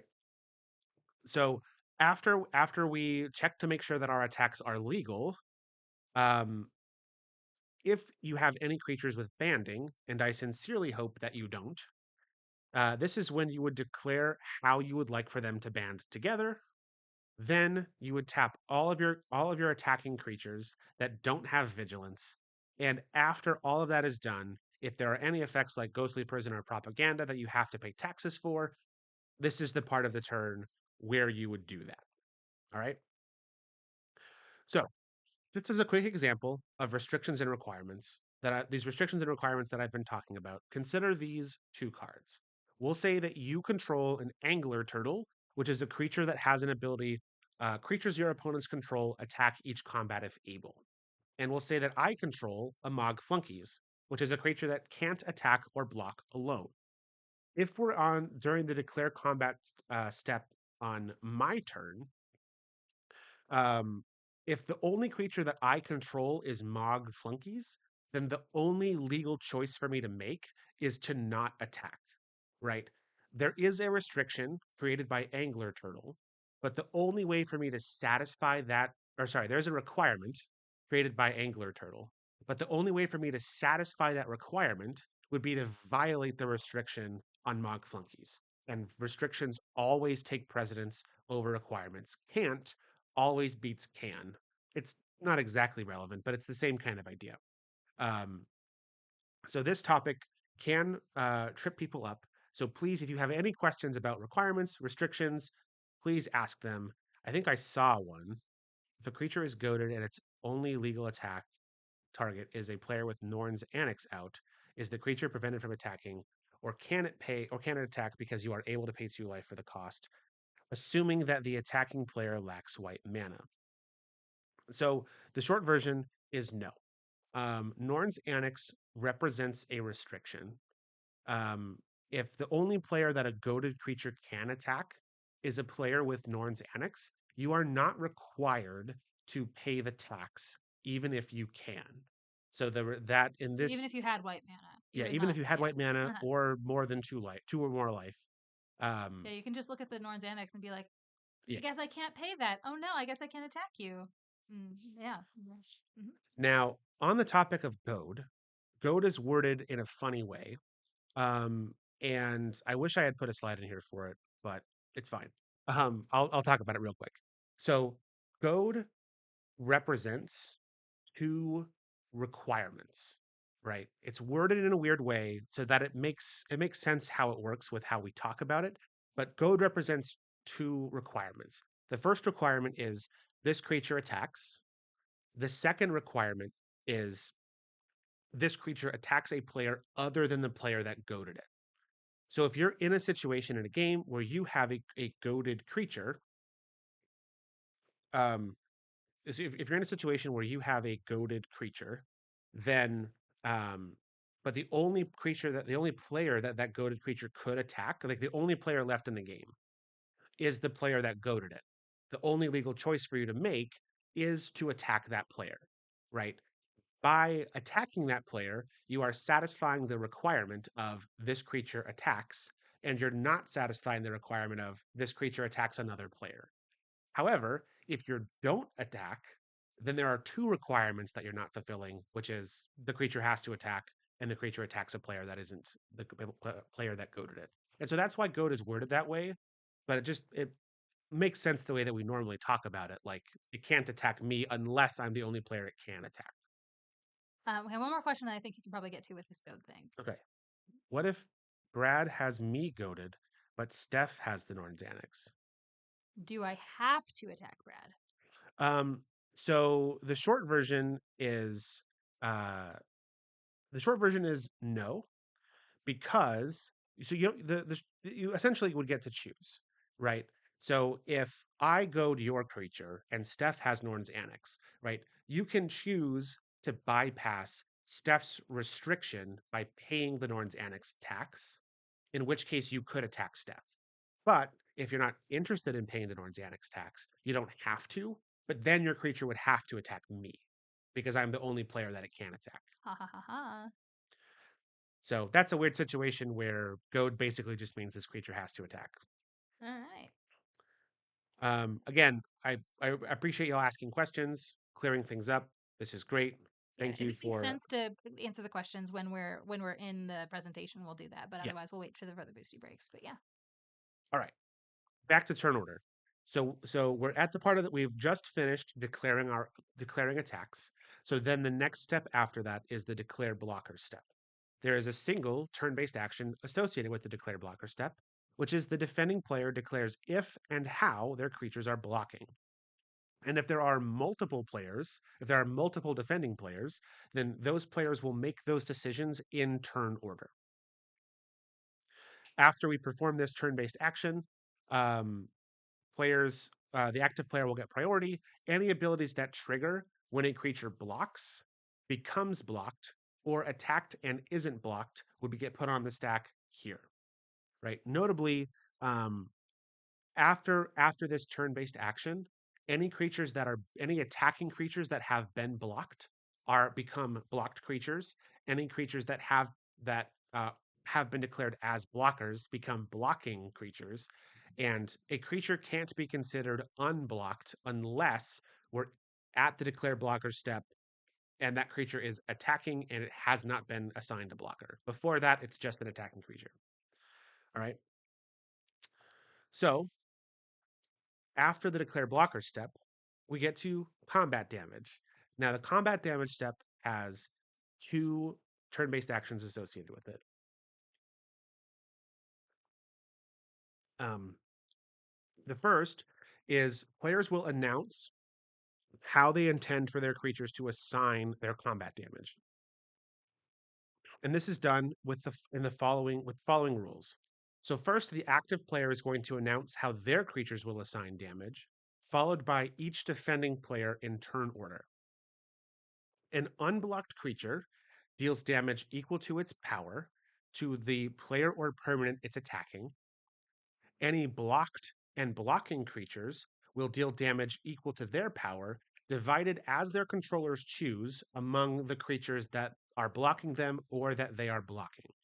Note that this was a fairly recent change. There was a whole thing with damage assignment order. We don't do that anymore.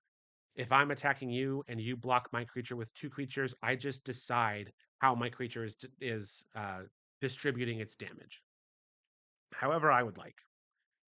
Then another thing to know: if an attacking creature without trample was blocked, there is no circumstance under which it can assign combat damage to a player or permanent it's attacking, even if there are no longer any creatures that are blocking it when we get to this step. So, like if you declared a creature as a blocker during the declare blocker step and then sacrificed it or I destroyed it or whatever, before we get to the combat damage step, my attacking creature is just not going to assign damage this turn because it has nothing to deal damage to. Then the second turn based action is after all players have announced how their creatures are going to deal their combat damage, all that combat damage is dealt simultaneously. Attacking creatures and blocking creatures all deal their damage at the same time.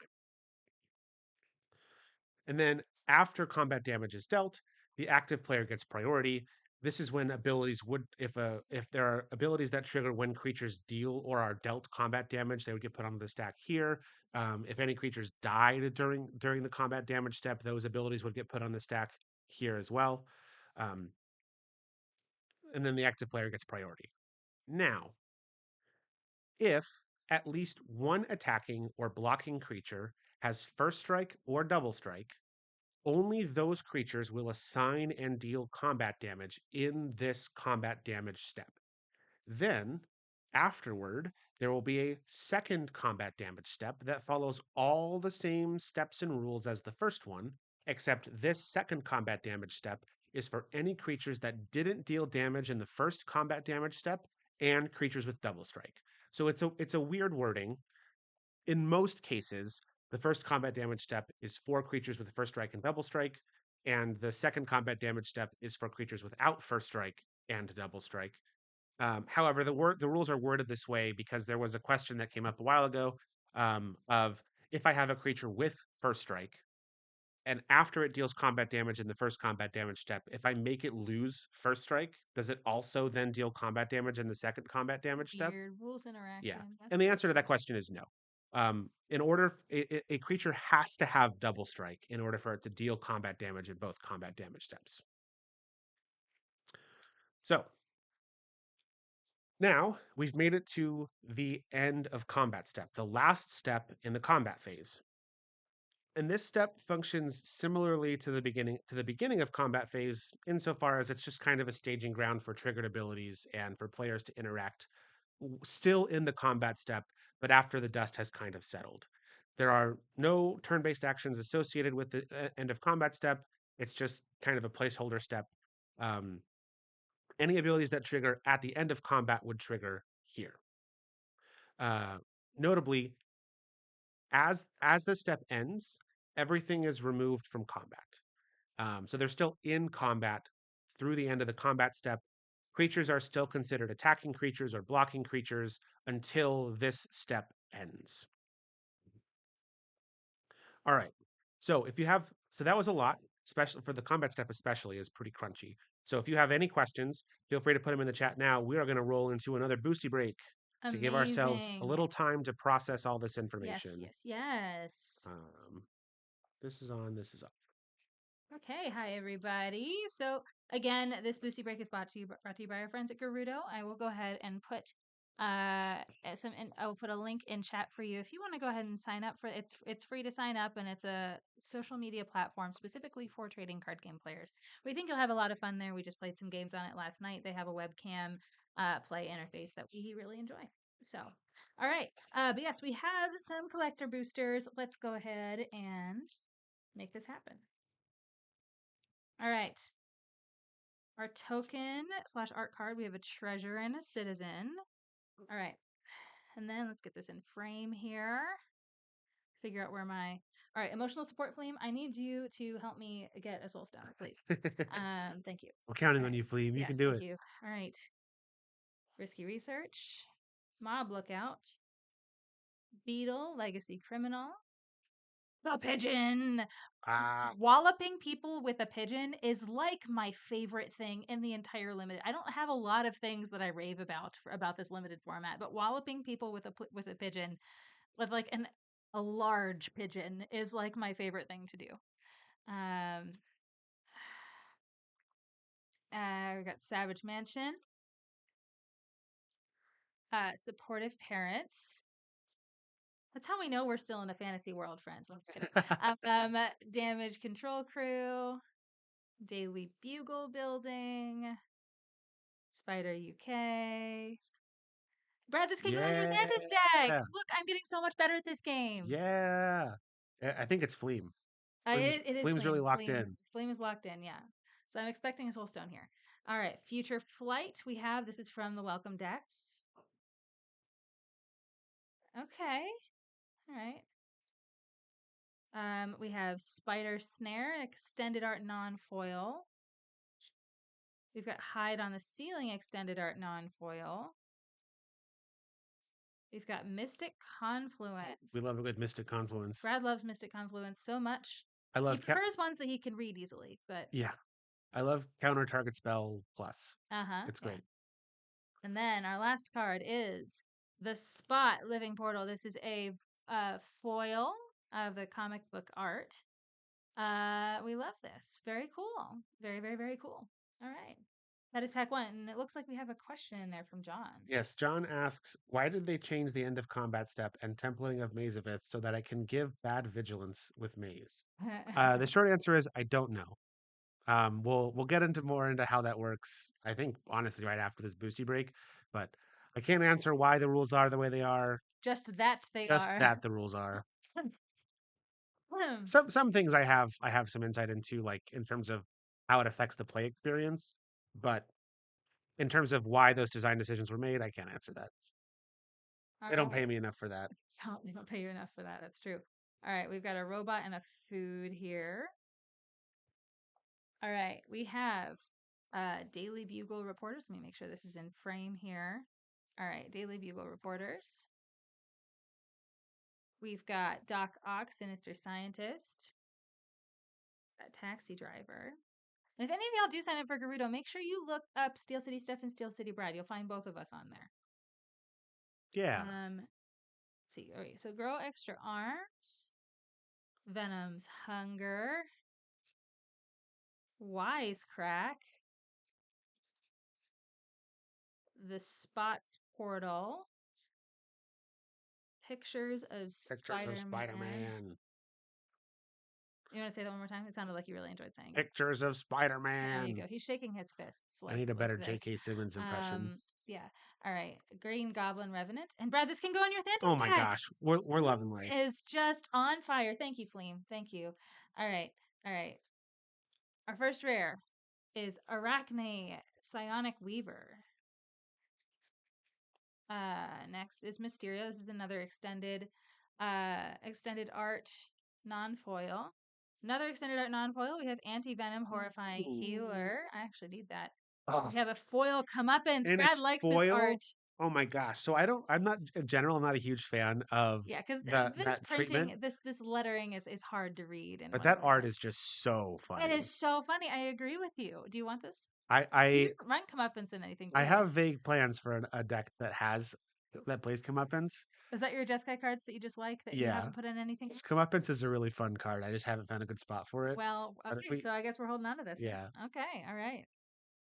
And last but certainly not least, we have Doc Ock's Tentacles. This is extended art foil. Ooh, Very nice. Okay, well, that comeuppance is nice. I liked that a lot.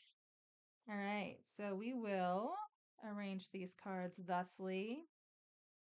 I don't know why I decided that this arrangement of magic cards is important to me, but I did, and I've committed to it. we love it. All right. All right. This is pack 9 of 12. We've got 3 more after this break. All right. So we have the Eerie Gravestone. All right. I need Soulstone. I need Soulstone vibes, everybody. I need you to like send me Ooh, whatever it is that summons the Soulstone. Guy in the chair. Vibrant Cityscape. Pumpkin Bombardment. Aunt May. Flash Thompson. Spider Mobile. beep beep. Molten Man. Brad, this can go in Oh my Mantis. goodness, we're rolling Fleam. in it. Fleam We're loving is it. yeah, there we go. There we go. We love this. Okay. Double Trouble. This is from the Welcome Decks. Double the power of each creature you control until end of turn. We have another Arachne. This is an extended art non-foil. We have Villainous Wrath, not Villainous Wrath. Goodness gracious. Could you imagine? Oh my goodness, yes. Villainous Wrath, though. Target opponent loses life equal to the number of creatures they control and destroy all creatures. Okay, I like that. Extended art non-foil. We've got Venom King in Black. Now, this is not foil, but we have a Skittles here. There you go, A Lockyson. We opened the Skittles. Bagron. And then Mr. Negative. This is an extended art foil. I actually really like this art. I like this, yeah. I like this Oh art yeah, more yeah. than I like the other comic book equivalent. But yeah, I like this a lot. Very cool. And oh, we have one more card in here. And it's an art card. Haha. Very cool. Yes, this is the Gwen Stacy art card. Nice. Okay, I like that pack. I like that pack. Very nice. Well, thanks again to Gerudo for those boosties. We appreciate you. And yeah, we'll get back to our regular. Actually, we have another Yeah. question. Here we go. So JJ asks, what is the order of damage assignment when the defending player controls a Braves of the Sands or some other way to let creatures block multiple attacking creatures? Does the active player assign all their damage first? So, um, the short version is, uh, so damage assignment order isn't really a thing anymore. There was an old rule um that talked about damage assignment order, and it was about stacking blocking creatures in a certain way and the order that you're going to deal damage to them. It's a whole thing that we don't do anymore. Change in foundations, right? I think so, yeah. Yeah. So the new system is simply just um your creatures will always assign damage in any fashion that you choose. So if I'm attacking you with two creatures and you have a Brave the Sands which lets your creature block an additional creature, you put that one creature to block both of mine. I will choose how my creatures assign damage to yours, which is essentially they will both deal damage equal to their power to yours. And then you would have your creature assign damage in any order that you choose, much the same way that if the roles were reversed and I was attacking you with one creature and you blocked mine with two, how I would choose how my creatures assign damage to yours. Like I would divide it among your two blocking creatures however I wanted. In the same way, if you are blocking two creatures with one of yours, then you would choose divide your creature's damage among my attacking creatures. Right? Does that make sense? I feel like I may have worded that a little weird. We So, have a clarifying question here from Lafi-san about okay. So, from what I understand now, before you had to deal at least one damage to each blocker, but now you don't have to at all. Right, exactly. So you the don't have short to deal version one damage is, to at least to yeah, each blocker. you do not have to assign one damage to each blocker. It's like if I attack you with one creature and you block with both, I could have my attacking creature deal all of its damage to just one of your creatures if I wanted. The old rule was I would order your creatures like one, two, and three, or like one and two, and I would have to at least deal enough damage to kill the first creature before I could do any damage to the second one. And that's just not around anymore. So just you will always divide your creature's damage however you like among any creatures that are blocking it. All right. All Is right. it time to move? It's time I to think it's move. time to move. Let's do Let more me rules, get everybody. let I me think get my face we're in here. this is So our last stretch before we do our last boosty break. So everybody, okay, so I'm gonna go here. JJ, so I meant between players, not between the creatures, as in who divides their damage first. As the defending player, can I get an advantage by knowing how my opponent is dividing their damage and divide my damage with that knowledge in mind?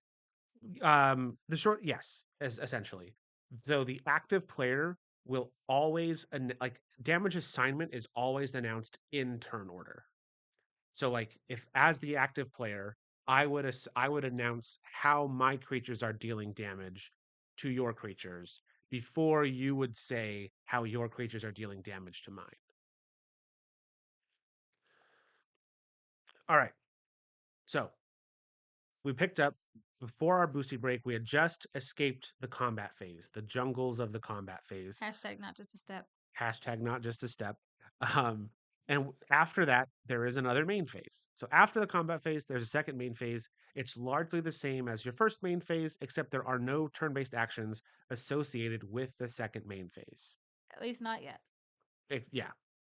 Um, Now, the first main phase of your turn is always considered your pre-combat main phase, and any subsequent main phases after that are always considered post-combat main phases, even if you don't have a combat phase for one reason or another. Main phase one is always for like rules on cards that reference pre-combat main phase. That's the first main phase of the turn, and post combat main phases, any main phases two through however many else you may get from cards that give you additional main phases.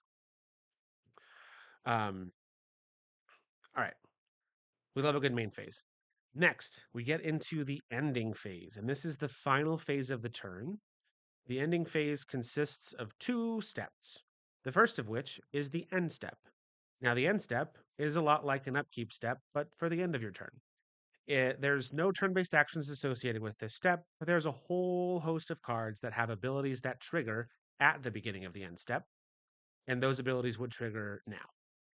The end step likely represents the last opportunities players have to interact before the turn ends. And I say likely, talk about that when we get to the cleanup step. The cleanup step is the last step of the turn, and it is where we tie up all the loose ends from earlier in the turn and prepare to pass priority to or pass the turn, sorry, to the next player. There are two turn-based actions associated with this step. First, if the active player has more cards in their hand than their maximum hand size, which is normally 7, they will discard enough cards to get down to their maximum hand size. So if your maximum hand size was 7, like it normally is, and you had 9 cards in your hand, you would discard 2 cards.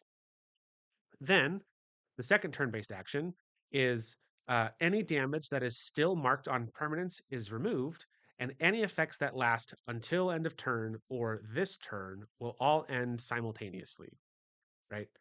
Normally, nobody gets priority during the cleanup step. However, after we perform these two turn based actions, we will check to see if any state-based actions need to be performed or if any abilities triggered during the performing of those two turn-based actions. If there are any state-based actions that need to be performed or abilities that need to get put on the stack, the active player will get priority after those actions are performed or abilities put on the stack. If a player does get priority this way, then there will be another cleanup step. And we will continue to have cleanup steps until we get through the end of one with no state based actions being performed and no abilities being triggered. All right. This is so similar to the whole checking for state based actions and performing triggered abilities, how we keep doing those two things until nothing happens. Same thing with cleanup steps. The cleanup steps will continue until stuff stops happening. Now, there are two phrases, and this was something that a question that was asked earlier that we can clean up now. So there are two phrases that read similarly, uh, but they do mean different things. And those two phrases are at the beginning of the end step and until end of turn or this turn. We hinted at this a little bit earlier, but the at the beginning of the end step represents a delayed triggered ability. So, as an example, check out Turn to Mist, which is not Mist Meta Witch, but very similar. um, Has it's Miss Meadowitch on it. She's there and she's in the yeah. vortex. So this Awesome. is the exile target creature, then return that card to the battlefield under its owner's control at the beginning of the next end step. Right? We have that word at and a trigger condition and an effect. Turn to Mist, when it resolves, creates a delayed triggered ability. This ability will get put on the stack at the beginning of the next end step. So during the end step, right, the first step of the ending phase is when this ability would get put onto the stack. And when it resolves, that creature would return. Now, until end of turn or this turn instead refers to represents a duration for an effect created by a resolving spell or ability. Take, for example, Threaten, which says untap target creature and gain control of it until end of turn. That creature gains haste until end of turn. So when Threaten resolves, you will gain control of a creature and you will retain control of that creature, and that creature will have haste until you get to the cleanup step. And we're performing that turn based action where damage is removed and uh, until end of turn and this turn effects end. Right now, to go back to a critical difference between this, right? I think it was John was asking the question about this. I think. I don't remember who it was actually. But the question was asked, how do these words interact with something like Sundial of the Infinite? Now, Sundial of the Infinite, I don't have a picture of it, but Sundial of the Infinite is an artifact with an activated ability that just says end the turn. Um, and so what happens with when you end a turn is you skip all of the turns, all of the phases and steps of the turn from where you are, and you go straight to the cleanup step of that turn. You perform the cleanup step and then move along, right? So there, what some people will do is when an end of turn trigger goes on the stack in the ending phase, say the delayed triggered ability from Turn to Mist, they will use an effect like Sundial of the Infinite to end the turn while that trigger is on the stack. Oh, thanks, Quinn. I appreciate you. Um, so they'll to end the turn while that trigger is on the stack, which means that triggered ability will not resolve. Right, the creature you exiled with Turn to Mist will not return to the battlefield. It'll just be exiled, um, and then we'll jump straight to the cleanup step. Right, or and so some people will use cards like Sundial of the Infinite to kind of game that system. Now, you cannot use Sundial of the Infinite to stop the effect of Threaten from expiring, right?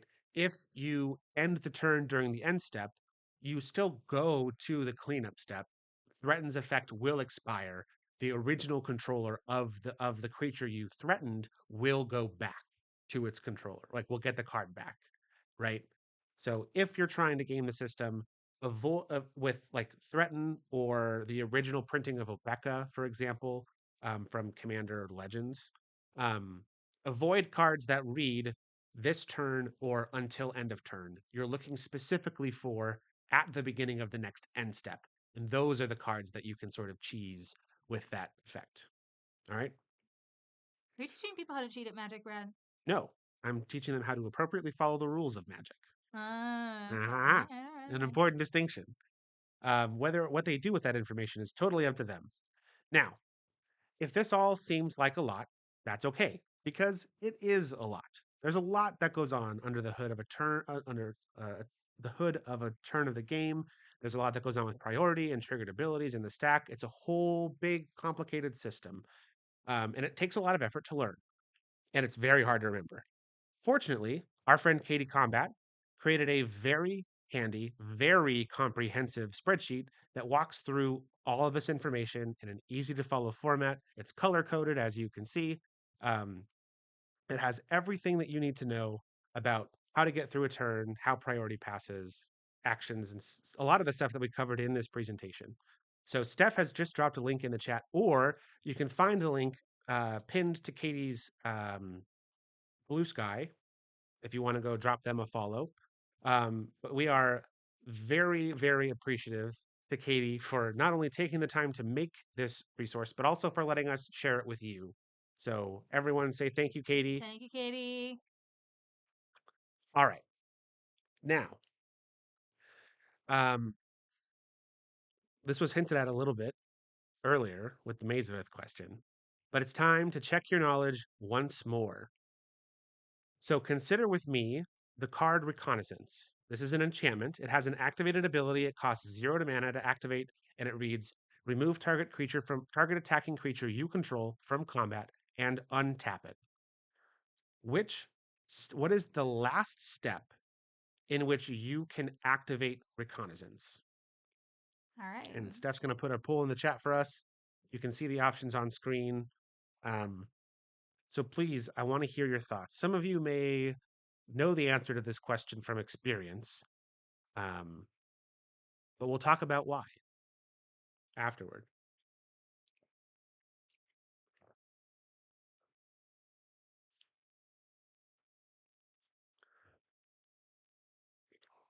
Reconnaissance is another card on my list of favorite cards.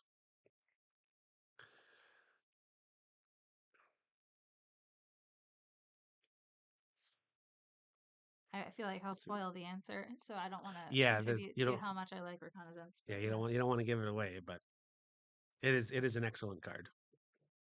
War favors the informed, after all, at least according to the flavor text of Reconnaissance. Oh my gosh, that's so funny. That's so great because it's a better card if you know how to play the game straight. Yes. Oh, that's incredible. All right. So it looks like for those that answered it, they know what's up. They know the secret sauce of reconnaissance. The correct answer here is D, the end of combat step. So I mentioned this a little bit earlier, but creatures are considered attacking creatures until the end of combat step ends, which means you can um, you can activate reconnaissance. Like your creatures are legal targets for reconnaissance all the way through the end of combat step. So you can, strictly speaking, target them and untap them and remove from combat after they've dealt their combat damage. Now you'll see in the reminder text that creature, it says that creature neither deals nor receives combat damage this turn. If you activate reconnaissance during the combat damage or end of combat step, we are not retroactively undoing all the damage that those creatures dealt or took, right? This is if you activate this after your creatures have already dealt damage, your creatures have still dealt and received damage. It's just the way it goes. But yes, so you can activate reconnaissance during the declare attacker step if you want. You can activate it during the declare blocker step to remove your attacking creatures from unfavorable blocking situations. right? And you can activate it in the combat damage or end of combat damage step to just simply have them be untapped. It's just a thing. Now, if anyone gives you guff about this ruling, just point them to the Assassin's Creed printing of Reconnaissance, because its reminder text does say if you activate during end of combat, the creature will untap after it deals combat damage. There you go. A much easier source than trying to explain the concepts of a turn and priority passes and all that. Cool. Now, just trying to get through an entire turn by observing every step and priority pass would bog the game down a lot. Seriously, if you want to try it sometime, get a buddy and just play a turn or two of Magic where each of you vocalizes every passive priority. You go through every step, taking all the actions the rules dictate. It would take so long, it would not be very fun. It's a mess, Or you right? could play the niche micro format Judge Tower. Or you could play the niche microformat Judge Tower, which I've heard is a lot of fun, but I haven't had the chance to play Yeah, yet. uh-huh. It requires you to play everything that you possibly can as quickly as you possibly can the earliest you can possibly play it, Yep, including all possible priority passes and all of that. So, it's a whole thing. yeah. So for non-Judge Tower formats, um, there's this concept known as shortcuts that we can use to make the game feel more normal. And we do this all the time, right? Without ever knowing that shortcuts exist, this is a thing that happens. But essentially, you can propose a series of actions you want to take or a place in your turn that you want to jump to. And as long as everyone's okay with it, we can just sort of skip ahead to that point, right? Now, when you propose a shortcut, any player can propose an earlier stop to that shortcut if they would like to act before then. And so instead of skipping to when you say you wanted to end the shortcut, we would skip to the point of the turn that player wanted to go to when they have priority so that they can perform their action. And if someone else does cut a shortcut short, you are not held to continuing the shortcut, right? We just pretend the shortcut ends. So, like, for example, the first one here that we'll talk about as an example of a shortcut is pass the turn. And pass the turn generally means I would like to pass priority as many times as are necessary to end my turn.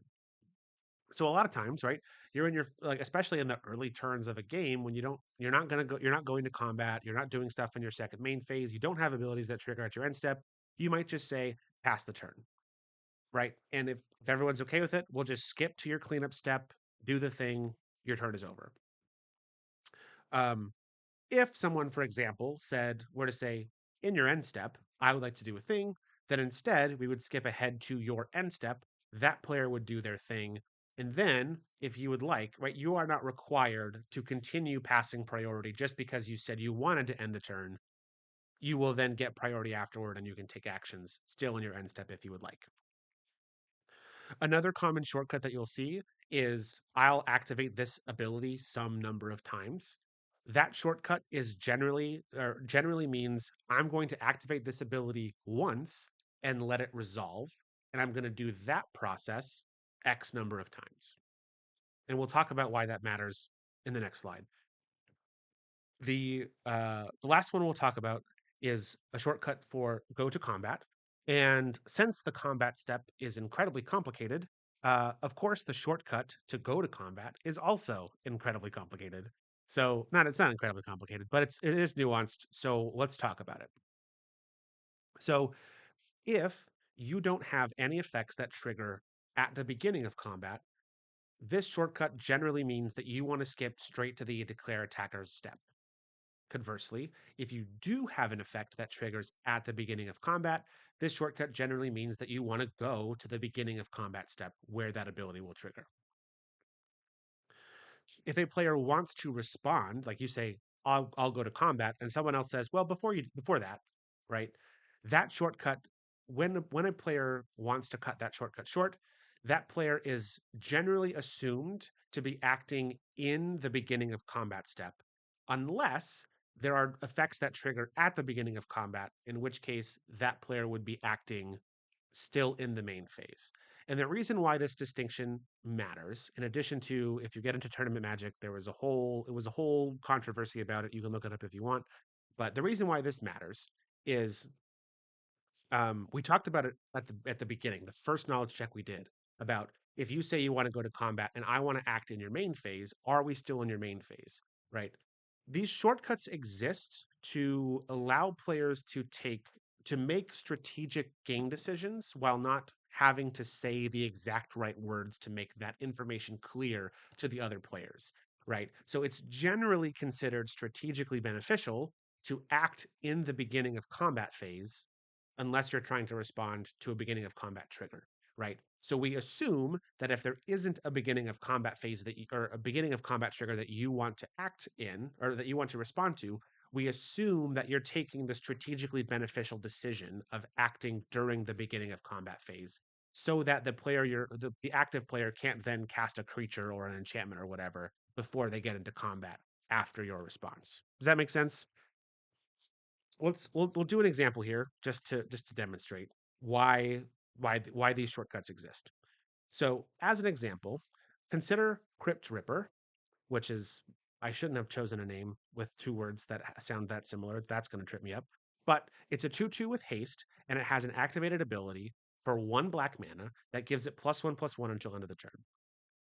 So, if you wanted to activate this ability 4 times, and it would be reasonable if you wanted to say, I'll activate Crypt Ripper's ability 4 times. Ta-da! Now, if you put all 4 of those abilities on the stack, one after another, without letting them resolve, then someone could come along with a lightning bolt and just deal 3 damage to your Crypt Ripper and kill it before it gets big enough to survive the lightning bolt. You've now just wasted 4 mana for no benefit. It's unfortunate. However, if instead you were to activate Crypt Ripper's ability once and let it resolve, right? You are now giving your opponents the least amount of information to respond to. So if you were going to activate it again and someone wanted to respond with a lightning bolt so they could kill it before it gets bigger, you still have mana, right? That you haven't spent yet. You can now decide if you're okay with Crypt Ripper dying and saving that 2 mana, or if you want to activate the ability again in response to Lightning Bolt so that it resolves first. Your Crypt Ripper becomes a 4/4. Lightning Bolt doesn't kill it. Yeah. So, and I remember I've gotten to a couple games because we play games with a lot of strangers, and there are occasionally people that really want to flex their rules knowledge on us, Mm-hmm. and like flex that they know how priority works, right? And there's like, I'm gonna hold priority and activate this a bunch of times, um, and I don't think they take the next step and realize that like that's actually strategically not advantageous for you to do. Yeah. But so yeah, like understanding when holding priority is a good idea versus when it's not is important. But there are times when holding priority is important. Yes. So let's talk about that. So, like we said, these shortcuts exist to allow players to easily communicate information without like leaving an opportunity for someone else to gotcha with like you didn't say the exact right words, so now I can take advantage of your lack of rules knowledge. However, we do still also want players to be able to have the level of customization that we want, right? So generally, while it's generally assumed that when you are casting a spell, you want that spell to resolve, so you are going to immediately pass priority after you put that spell on the stack because most of the time that's the strategically beneficial way to do it. Um, so that way we're not going like, well, I'm going to cast my creature and then pass priority every time you cast a spell or activate an ability that you don't immediately want to respond to, right? However, um, there are times when you do want to take an action and before that action resolves, take another action, right? So if you want to do that, how do you communicate that? So you may have heard players like Steph said, you may hear players say something like, I'll hold priority. And this is where that information becomes useful, right? So after you take your first action, or as you're taking that first action, you can say, I'll hold priority to let the other players know that you're going to take another action while you still have priority so that they don't immediately jump in with responses if they have them. So, for example, right? Say you have a lightning bolt and you want to copy it with reverberate, right? You're welcome, Quinn. A very red example. Um, right. Reverberate copies an instant or sorcery spell still on the stack. So if you cast Lightning Bolt and let it resolve, then Reverberate won't have anything to target, right? So you could say something like, I'm going to cast Lightning Bolt and hold priority, and then I'll cast Reverberate, targeting Lightning Bolt. So now everyone is on the same page that you now are putting two spells on the stack consecutively without letting the first one resolve. Does that make sense to everyone? Right? That's why double major works the way that it does, right? You Yeah. cast a creature and then you hold priority and then you cast double major. Yeah. I think because double major copies a creature spell, right? Sure does. Yeah. So if you have questions, now is a great time to ask them as we're getting into our final boosty break of the day. Ooh. All right. We really need to pull for that soul stone here, friends.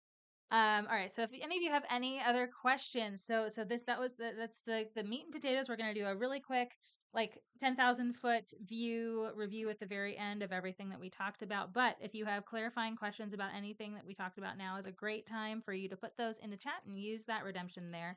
Um, excuse me.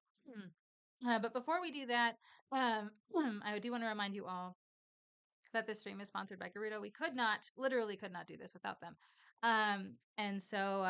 Yeah, super grateful for these really great collector boosters. Really grateful for their sponsorship and just grateful to be working with them. So, um, if you haven't tried out the platform, there's a link in chat there. It's free, and yeah, we had a lot of fun. We played some Commander on it last night, so um, yeah, we think you might like it too. All right. Pack one of the remaining three. Here we go. Here we go. Here we go. Soul Stone, Soul Soul Stone, stone, soul Soul stone. Stone. Ba ba ba ba ba ba ba ba ba ba. All right, let's get this in frame here. We got Venom. All right, that was Evil Unleashed. Spider-Man, Brooklyn Visionary.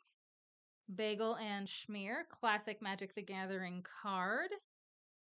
Daily Bugle Reporters, University Campus. The Mary Janes. Nice. Shocker, Unshakable. Sun Spider, Nimble Weber. Spider Slayer, Hatred Honed.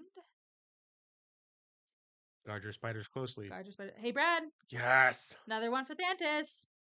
We love this. I feel like I've been the most excited about the basic lands this entire, all of these packs. Rocket powered Goblin Glider, which is distinct from Goblin Glider and Yes. rocket powered Turbo Slug. As we know. So that's one rare one. We have Friendly Neighborhood, House in Limited. Mm-hmm. Spider-Man 2099. This is a borderless non-foil. It's got the cool like spider webby thingies though, which is neat. We have Clever Impersonator. Nice. Foil borderless chameleon alt art here. Clever guy. And we have With Great Power here as our final rare of the pack. All right. Okay. All right. All right. All right. All right. So it's not exactly a question, but Alter says, I'm surprised ninjas didn't come up during combat. Um, Trying to make this as sort of widely applicable as possible, but I'll say it. I mentioned that um, the creatures aren't considered unblocked until they get to the after or during the declare blocker step. Um, After they have had no creatures assigned to block them. So that is when, like, if you have a creature with ninjutsu in your hand, that is the time when you would be able to activate that ability to swap it out for an unblocked creature you control. Amazing. All right. Let's get this in frame here. We've got Subway Train.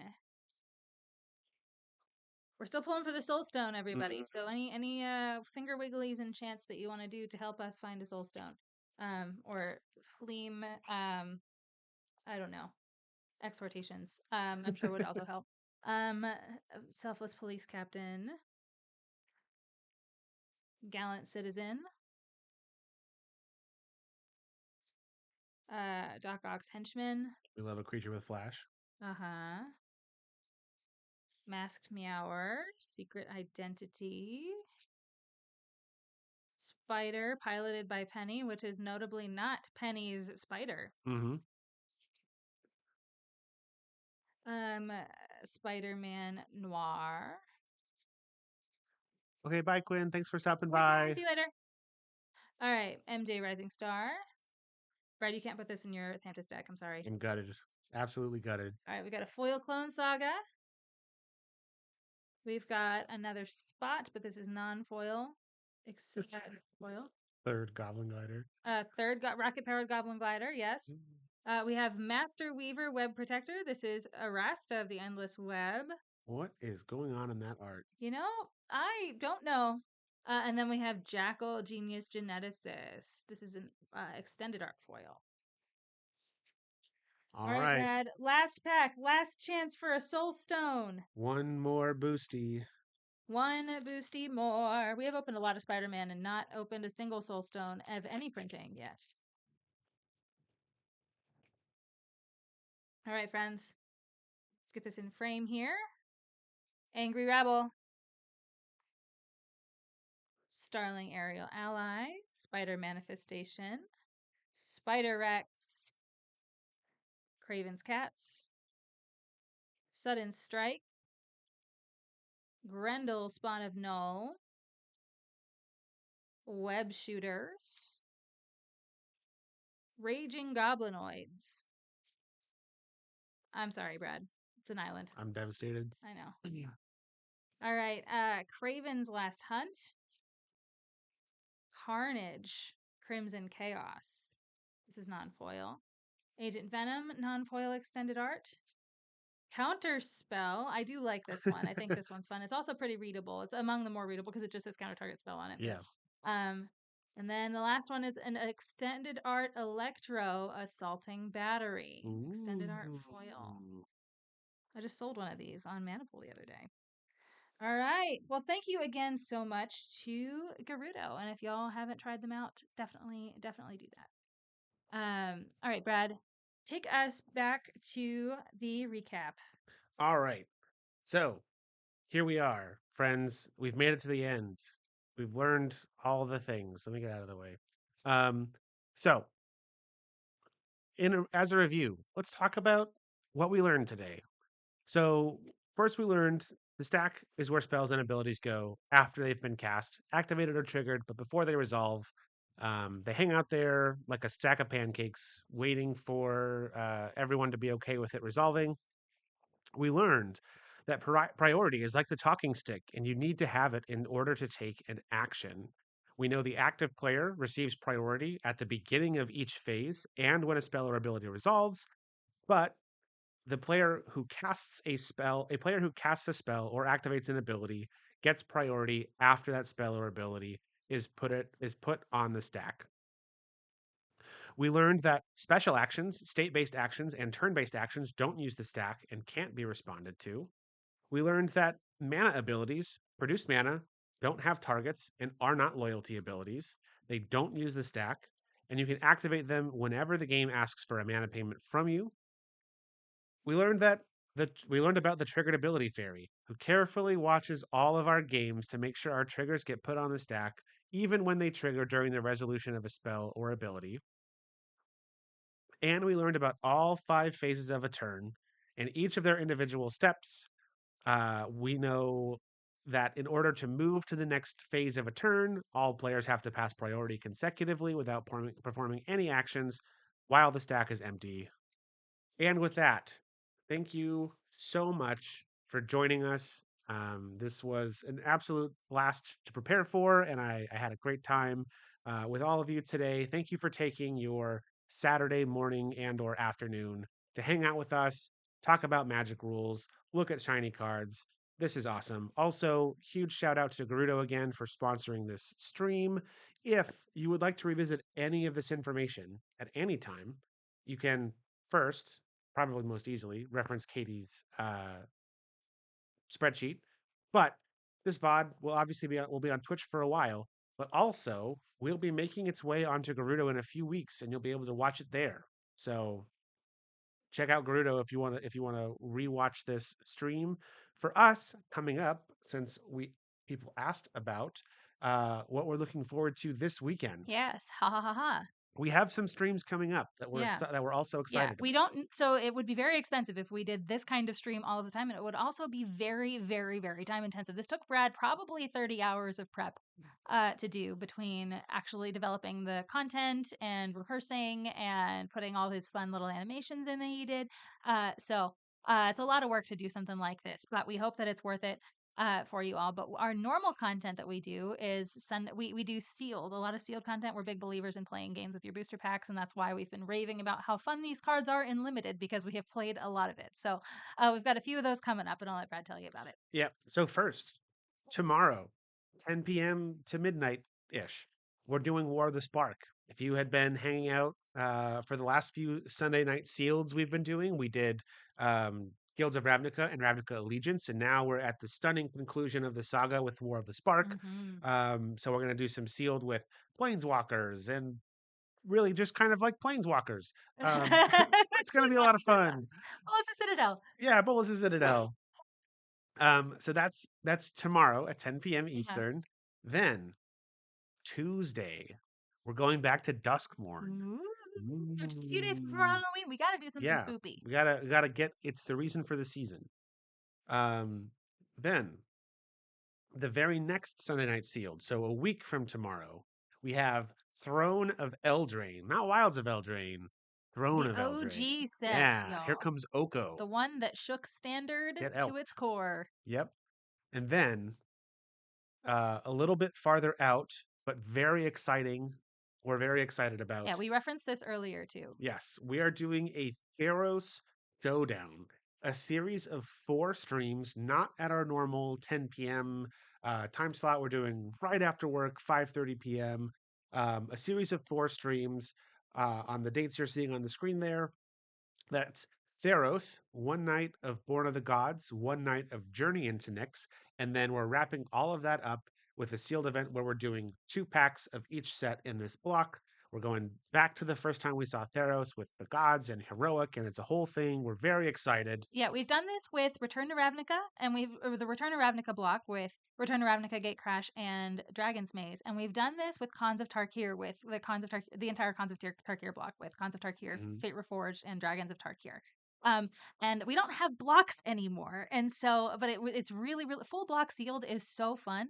And so we love having an opportunity to do that, and yeah, so we got our grubby little paws on some old school booster packs, and so we're real excited about this. So mark your calendars, if not for anything else that we're doing, sure for this, because this is going to be a lot of fun. Yep. All right. Well, I think that about covers it. Steph, you have anything else you want to No, add? but yeah, no, again, just big thanks to Garudo. Thank you all for all your time. I know this is a lot to ask of you on a Saturday morning, but we are going to send you all over to our friend Imara. Imara is hanging out this morning. She's just sitting and chatting, looking through Moxfield, doing some miniature painting. She is one of our very, very, very favorite human beings in this community. So please show her some love, give her a follow, and just say hi, stick around and chat for a minute or two. That really helps her analytics, which for us content creators is a big important thing. So Mhm. but yeah, or stick around for the whole stream. Do whatever speaks to you. But friends, have a wonderful, wonderful, wonderful day. Thank you for your time, and we will see you later. Goodbye. Bye.